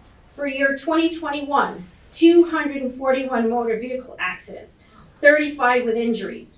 For year 2022, 256 motor vehicle accidents, 35 with injuries. From January 1, 2023 to August 23, 121 motor vehicle accidents, 14 with injuries. Given previous study results on glances and accidents relative to the presence of digital billboards, and given these totals of accidents, then with the addition of digital billboards on I-91 in North Haven, we can conclude they would be a distraction for drivers when drivers are taking their eyes off the road and glancing, reading the digital billboards, which will more than likely result in an increase in motor vehicle traffic crashes on I-91 in North Haven, which is a public health and safety hazard. Now, how much more you got to go there? Two more. One more. Two more. Gotta speed it up. I'm almost done. Another reason Get right to to the deny is that digital billboards see their customers, spy on them, and mine their data. Many people turn off ads, block ads, or scroll by. Many people find ads annoying. With digital billboards, there is no turning off those ads. We are communicating now via talking. Computers talk to one another. With the evolution of mobile phones, DBs communicate with them via GPS location, where they monitor and track your travel. DBs see you through IP addresses. They mine data of advertisements you see, your shopping habits, eating habits, drinking habits, interests. DBs also access public data on you. DBs use geo-targeting and geo-fencing. Geo-targeting hones in on a specific consumer targeting criteria, like demographics, behaviors, interests, as well as where a person is located and delivering ads to people meeting a specific targeting criterion. Geo-fencing refers to setting up a virtual barrier around a particular area, like a digital billboard, in which you want to show some ads. And it's done by marking off IP addresses and using GPS points. Digital marketers use geofencing to set the exact geographical location where they want to serve their ads. Some people feel this spying and mining of their data is an invasion of privacy.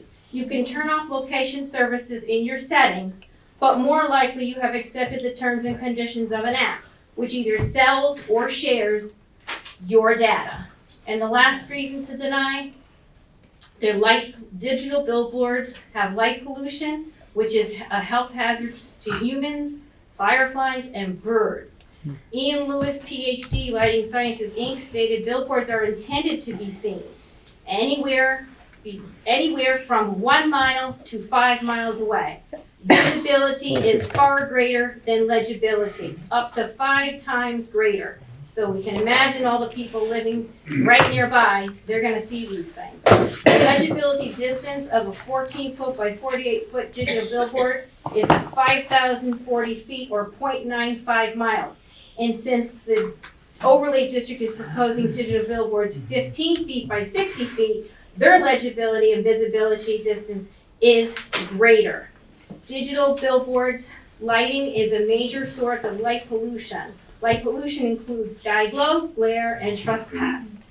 So digital billboards use thousands of red, blue, and green colored LEDs.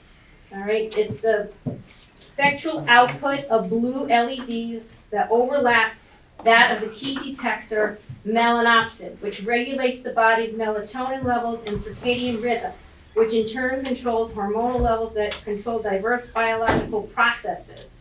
Circadian rhythms are like biological clocks connected to an internal clock in the brain. They are interrupted by the blue LEDs.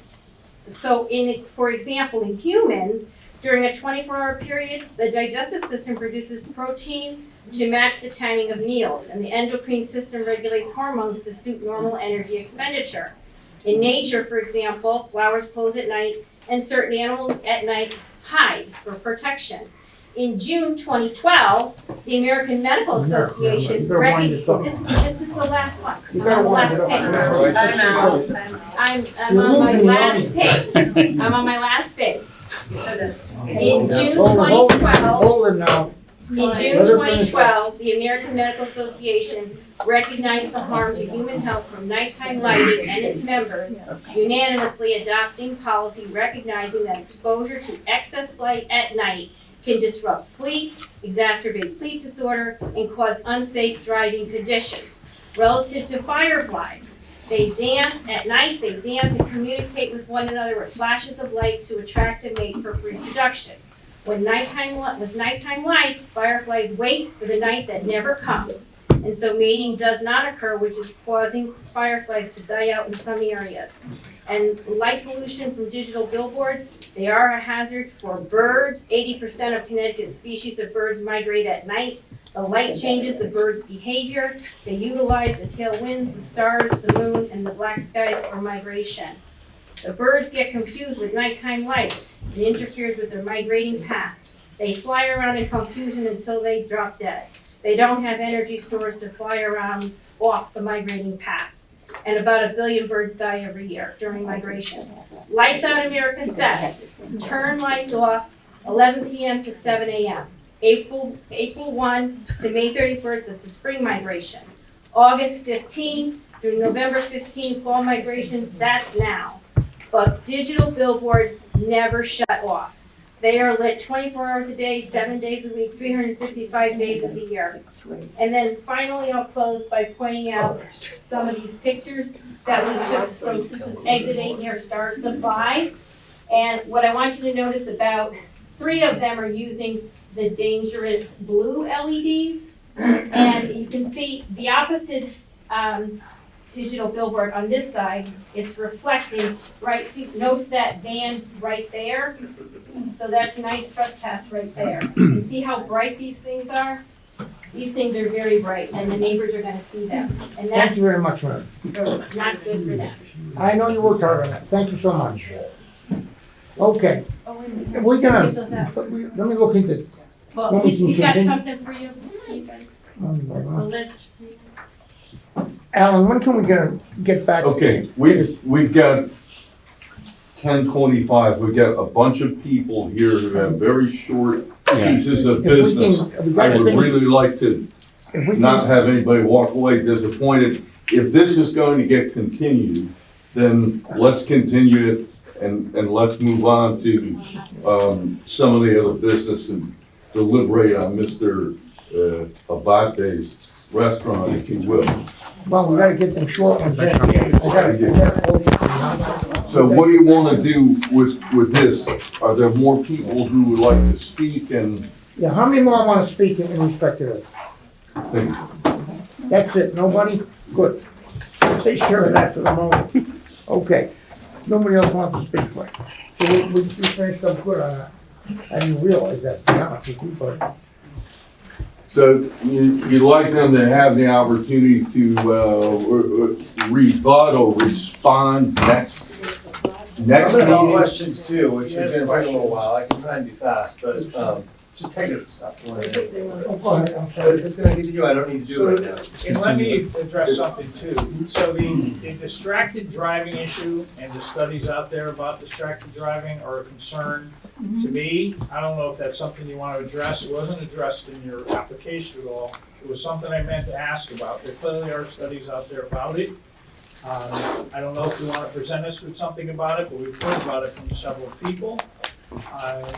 And it is something that's of concern to me.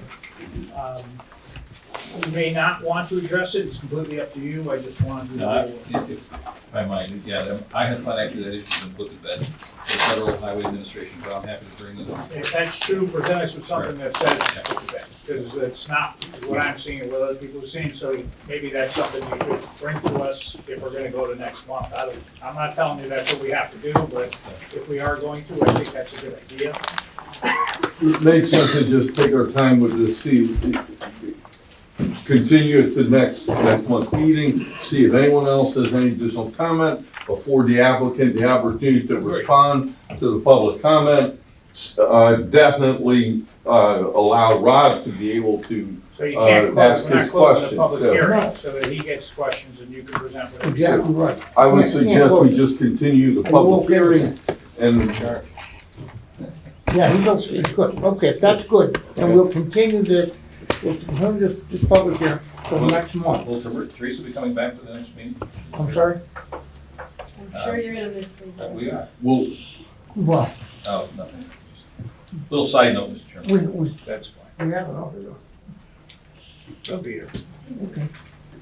I mean, Bart, do you want Mr. Williams to provide some of the questions or things we want to think about for the next month? Some of the things I'm thinking, include the time of the change. And I looked at a number of different, cities and their ordinances, and this seems to be pretty quick, 7 seconds, as opposed to other ones I know can be longer. And so that might be a financial concern, and that might control your income and your ability to sell ads. But that's something I would certainly want to ask about, because I think my understanding is part of the reason people see these as dangerous is the changing of the ads, and the longer it is, the changes, maybe the less distracted people might be. So, but I don't know, you guys probably know more about that. So that's one thing.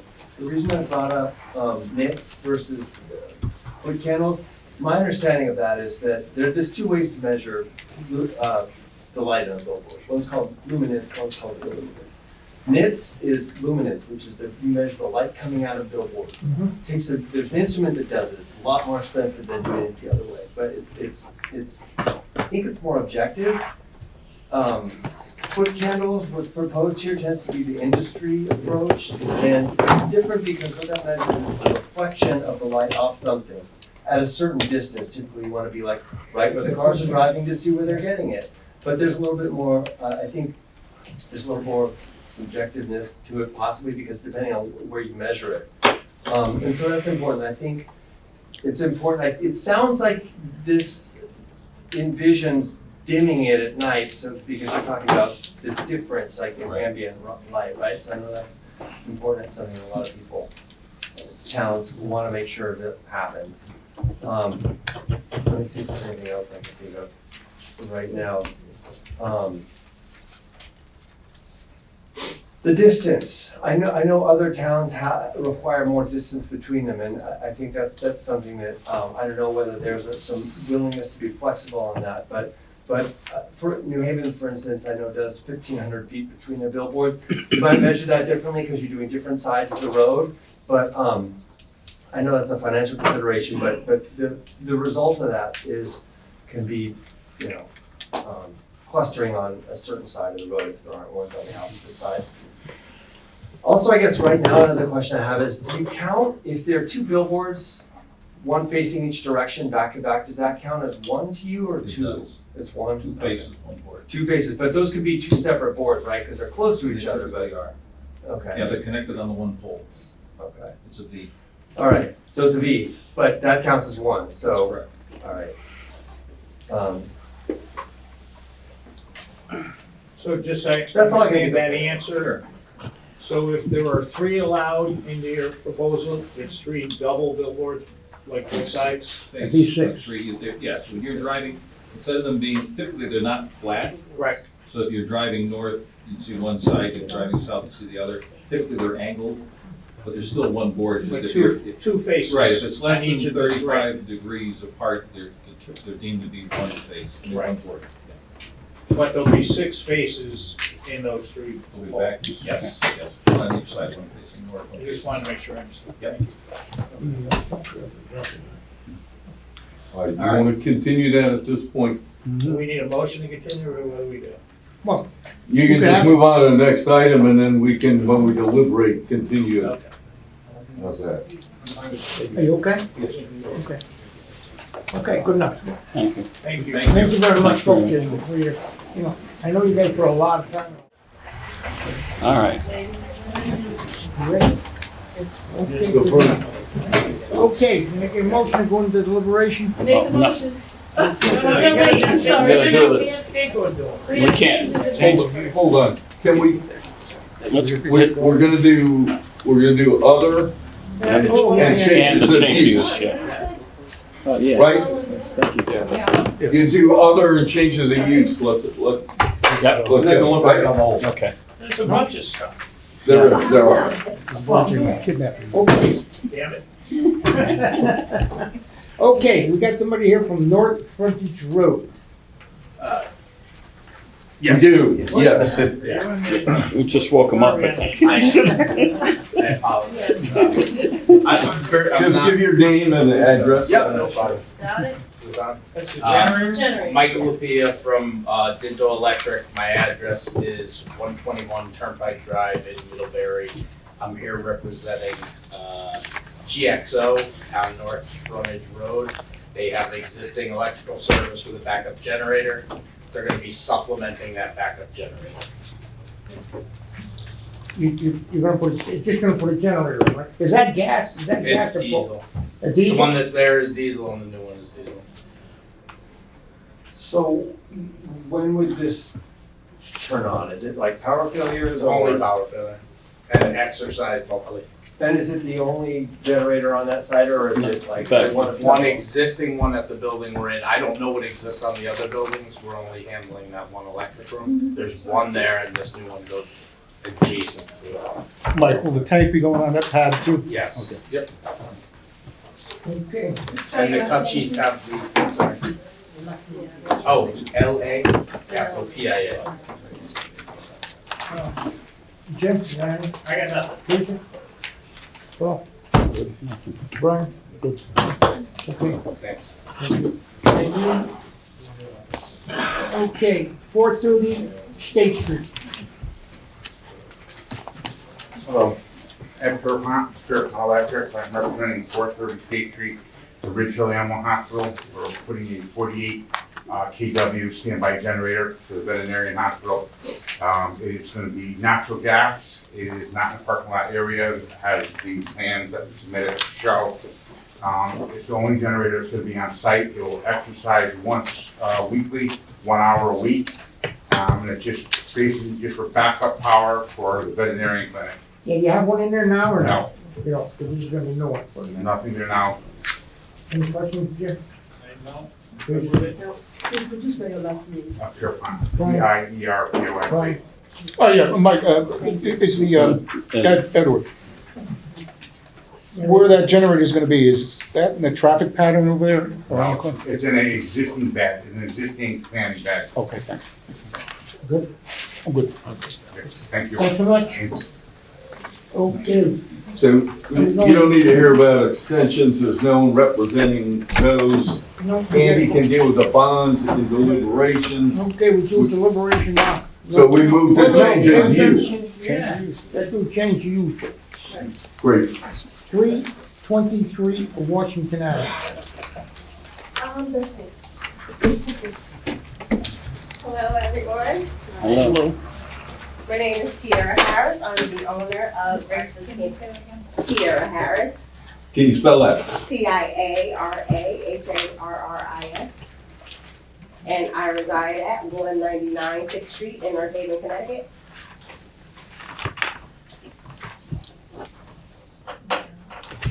And I am looking to open a candy and ice cream shop at 323 Washington Avenue.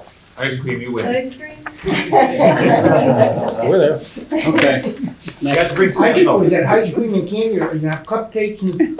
No, no, so it'll be like nostalgic candy, anything to the latest hip hop candy Oh, I see. with an ice cream. Good enough. And you may have a few tables inside? Just a bar where you can seat maybe 4 to 6 stools. Gelato. Gelato, I have been in contact with some retailers for gelato. Right. Good. Everybody good? Thank you so much. Thank you, young lady. Have a good one. Okay, 394 Washington Avenue.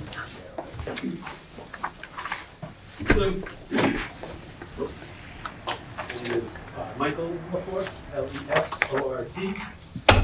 I'm hoping to open a property management company, I guess that's the right word. At 394, right now it was previously retail, it was a convenience store, although I'm not totally sure if they opened. I just want to turn it into a property management office space. Our company, there's 4 other locations, so it's a franchise. This will be the 5th, first in Connecticut. We service residential for the most part, single family, multifamily, throughout most of New Haven County. That's the hope. So would you have an office in here? My intention is to create an office in that retail space at 390. Okay. Yeah, I saw the sign up there. Yeah. Yep, yeah, so we've, It's right, the old, that's airport package. that's what it is, yeah. The package, it used to be airline package. Yep. Yeah. Jim? Jim, my only question, I saw the sign too, how many people we have in there and do you have enough parking? Gotcha, it's a great question. Of course. Realistically, because we're able to, it's me and 2 part-time employees, I think is where we're gonna start the model. It should scale up, hopefully quickly. But in terms of people coming to the office, there's not a lot of traffic. So much of the payments are online, so much is online at this point. But I think the hair salon next door looks like they're doing pretty well, and I should be fine with a couple spots. Okay. Thank you. Susan? No, I'm good. Cool. Oh, good. Okay, thanks so much. Thanks so much. Okay. Okay, 45 Quinnipiac Avenue. Good evening, guys. How are you? My name is Bobby Mirage. I'm B-O-B-B-Y-M-A-R-A-J. I reside at 254 Brushy Plain Road in Branford, Connecticut. I own the plaza located at 45-53 Quinnipiac Avenue. So what I'm here for is essentially, we had a nail salon there that shut down recently, went out of business. And I'm also co-owner of Empire Lounge over there, and restaurant. So we wanted to convert that into an ice cream and sweet shop. We're kind of like in the lower portion of, almost, near New Haven, kind of on the border. So we just see it as a good fit because we have a dance studio there, 250, 300 kids, legacy dance studio. And I also run my construction company out of that location. So we're looking to convert the space into ice cream and sweet shop, just kind of essentially. So it'd be technically a restaurant, so you go from service to restaurant. Correct, yeah, that's why we changed. 45 Quinnipiac, yeah. And as Alan mentioned to the last lady, we actually plan on having seating on the inside, not too much, but we also have a whole patio, front and back. So. I said ice cream, you win. I'm good, thanks. I'm good. Good enough. Thank you. Thank you guys. Okay, well, 89, I guess we're over here for 89, is there? Right here. Yeah, right here. Oh, We Patiently waiting. We recognize everyone else. Yeah. yeah. Yeah, you've been here before. We've been here I before. have been here before. My name is Julia Benitez, and I reside in the 27 Idlewood Drive, Northport, Connecticut. My father, Gregorio Benitez, is here with me. We've been here before. We actually requested the change of use for a Venezuelan restaurant, which was approved. But after we looked into the space a little bit more, it needed too many rearrangements. So we decided to look into another space, and that's why we're coming here with this proposal to open a Venezuelan restaurant, but in this new place. I believe the current permit is actually for a restaurant. And the same plan as before, we want to sell Venezuelan food, dine in, take out, and that's pretty much it. Well, you know, did you talk to the landlord there, the owner of the property, about the condition of that property? Yeah, and as a matter of fact, Vern, I have, Condition of which one? This one? This Yeah, I wanna property. move into this bag. Like the parking Super lot. bad. I have a somewhat cryptic email from the owner who could not be here tonight. We asked him to come, he said he couldn't be here, Mr. Patel. Said, "Dear Alan and committee members, I understand there's a meeting today. Unfortunately, I'm unable to attend. I spoke to Alan and I will fix the potholes, broken glass and peeling paints. If you need to contact me, feel free to reach me at," okay? So that's what I've got. You can all have your own copy if you want. You're comfortable there? Well, I mean, if he that's- does it all, you know, you Well, got also you got broken that- glass. That slate glass in there, you know, that's pretty bad, you know, it's a piece in the front. I know it's not the part you're wanting to do, but to bring more people into that plaza. He's from Bill's Paint, North Haven Paint and Hardware, he doesn't wanna do anything for him, is what he told me. Yeah, he actually asked him to remove all the garbage, dispose all the garbage that was in the front. He's going to replace some of the windows and Yeah. glasses He said, and pave, I believe, and also he's going to paint and, the he's outside. gonna clean the property up, he's gonna pave it, you know, Yes. fix the potholes and the glass and the peeling paint. That's what he mentioned. Okay, I believe if that's what he's gonna was do. Alan. There's been a blight complaint that was filed against the property as well. Oh, Yeah, whoever blighted it. You understand what he just said? After complaint. There's a blight complaint against the property, which means the town has brought an action, the blight commission brought an action saying the property's not properly maintained effectively. Are you aware of that? So what does that mean? Well, it doesn't mean anything to you per se, it means that the landlord is supposed to clean the property up. I don't think anybody wants to stop you if you're comfortable going in there, but we wanna make sure you're comfortable going in there, because it sounds like there's some issues with the property, is that fair? There Yeah, is some that's very fair. bad issues there. Have you looked at that very carefully, that property? We've looked at it, inside there's minor repairs that need to be. Well, I saw you were cleaning out the back, or somebody was cleaning Yes. the place out in the back, but you know, there's just too much. to We're just bring trying to more say- people into that. It's too dangerous. Do your to due just bring more diligence people in there. is before you sign your lease or get your promises in writing. To Well, this we exterior- have it in writing. exterior- Well, yes, we do, but no, her lease, we're looking out for you. I understand, yes. So And- your landlord doesn't have a good track record at this point. Okay. And the improvements will benefit you and your business. Right. So if he doesn't do them, you know who to get in touch with. It's gonna hurt you in the long run. They had been cited for blight prior and over some time it was remedied. It was? Yeah. Just make That's sure remedy? you're comfortable. Just make sure you. Nobody wants to It stop. was Make sure. remedied, This is nothing against you That's- folks. had a recurrence, It's not a if you good will. situation to go in there, for you. Mhm. It's Hey, it's not good for be you, careful. for the people, or whatever. Just be careful. We understand, and we've spoken with him, he actually said he's gonna fix everything. Okay. So until that's Okay. done. Get it in writing. We'll get it, thank you. We'll- Yeah, get it in writing is right. Yes. Okay, if you have a problem, let us know about it, because this is not good situation. Okay, too small, Jim, don't be all. After we approve it, we approve it. Yeah, you got it. There's no other questions, no, you all set, thanks. They're gonna deliberate right now. I love how they. So if you like to wait, you could, but I will make a motion to go into deliberations. I'll second, I'll turn it. Okay, I'll third we have a it. motion, Brian No, you can do it. and Paul. Okay, we have a motion, all in favor? Aye. Aye. Okay, right up to the top. North Frontage Road, generator. Jim, Well, Jim. What? North Frontage Road. What, do you wanna go through, I hate to hold up progress, but do you wanna go through and deliberate and continue these applications? Yeah, why don't we start there?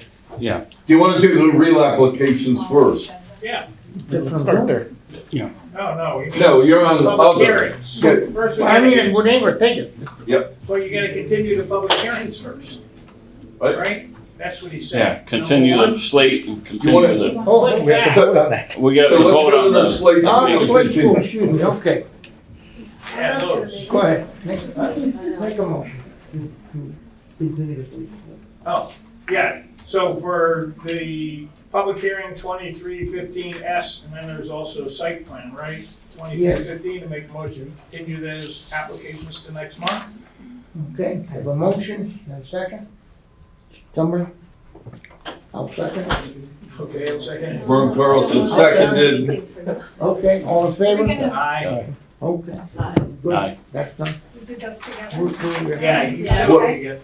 I think so. We They were did. done separately with the same Right. motion and second participants. Okay, we need to continue No, next one's the Abate. special permit for abates. I make a motion, for the debates. Okay, make a motion. I'll make a motion, to approve the special permit application for liquor license for Abates or Abate. I'll second that. Okay, have a motion and a second, all in favor? Aye. It's only because they deliver. It carries. Okay, Then I'll make a motion to continue application 2317 for the billboards to next month. okay, I have a motion and a second. I'll second. Okay, have a second. All in favor? Aye. Okay. Okay, now we're down to the other side, I guess. We get into other. Okay. North Frontage Road, the generator, Make a motion to approve. Second. all in favor? Aye. Aye. Okay. So that's Teresa with the motion, Paul with the second. All right. 430 State Street, I'll with the make generator, I'll make a motion to approve the generator at 430 State Street. give me a Second. second, I'll okay, second. Teresa second, That's Brian with the motion, Teresa with the second. okay, all in favor? Aye. Aye. Aye. Good. Okay, extensions, you might as well just take those. This is the end of all of this for 37 Pond Hill Road. They have a buyer for the property, and this would extend it to the very outermost to give the buyer the opportunity to finish all the work. I'll make a motion to approve the extension for 37 Pond Hill Road. Okay, can I have a second? I'll second. second it. Paul Wyman with the Yeah. All second. Wyman, okay. All in favor? Aye. Okay. Okay, 200 McDermott Road. This is Medtronic, and they have not posted their bond yet. I think the larger the organization, the more difficult that is to do. They're just looking for 6 months to get it done. They've been pretty responsible. I'll make a motion to approve the extension on 200 Montgomery Road. Did you make a motion? Yes. Okay, I have a motion, got a second? Somebody? Second. All in favor? Aye. Okay. That was Medtronics, okay. So we go down to change of use. And skip the bonds. No, do you wanna, yeah, I was gonna skip the bond. Okay, that's fine. We're gonna skip the 323 Washington Avenue. Change of use from retail to restaurant. Make a motion. I'll make a motion, 323 Washington. You have a second? I'll second it. All right, all in favor? Aye. Okay, it carries. Okay, 394 Washington Avenue. It's a retail to office. Can I have a motion to I'll approve? make a motion. Approve. Can I have a second? I'll second that. Okay, I have a motion and a second, all in favor? Aye. Aye. Okay. 45 Quinnipiac Avenue. It's a service to a restaurant, Ice cream. ice cream. Oh, yeah. You said restaurant. Yes. Okay, Well, it is. we have a second?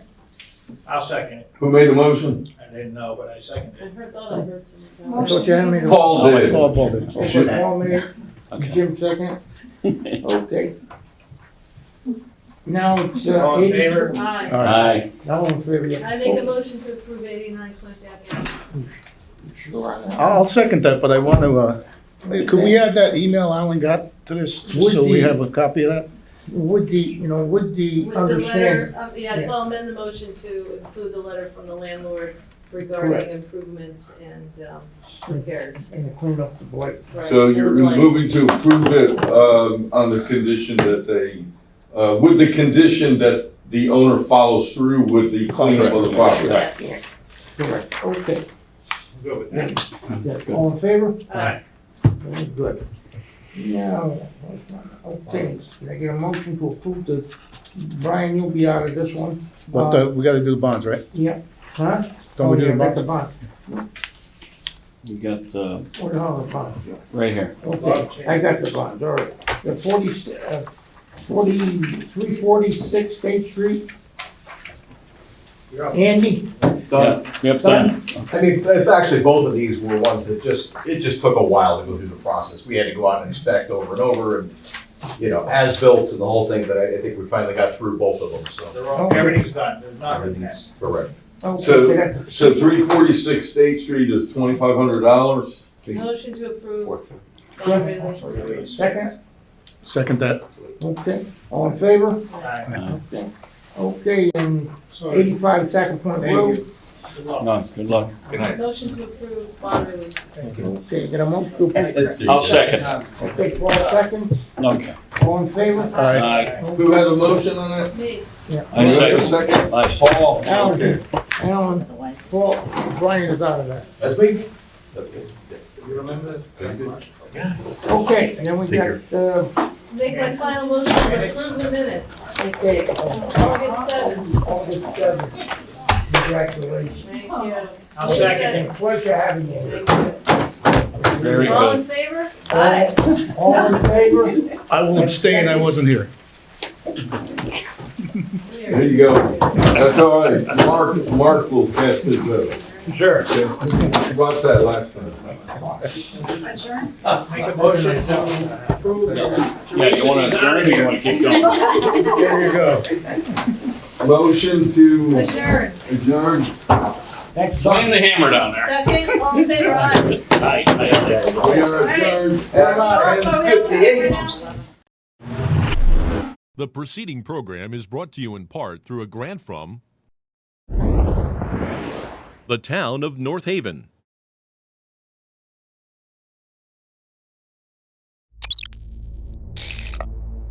Watch town meetings or other videos on demand at nhtv.com.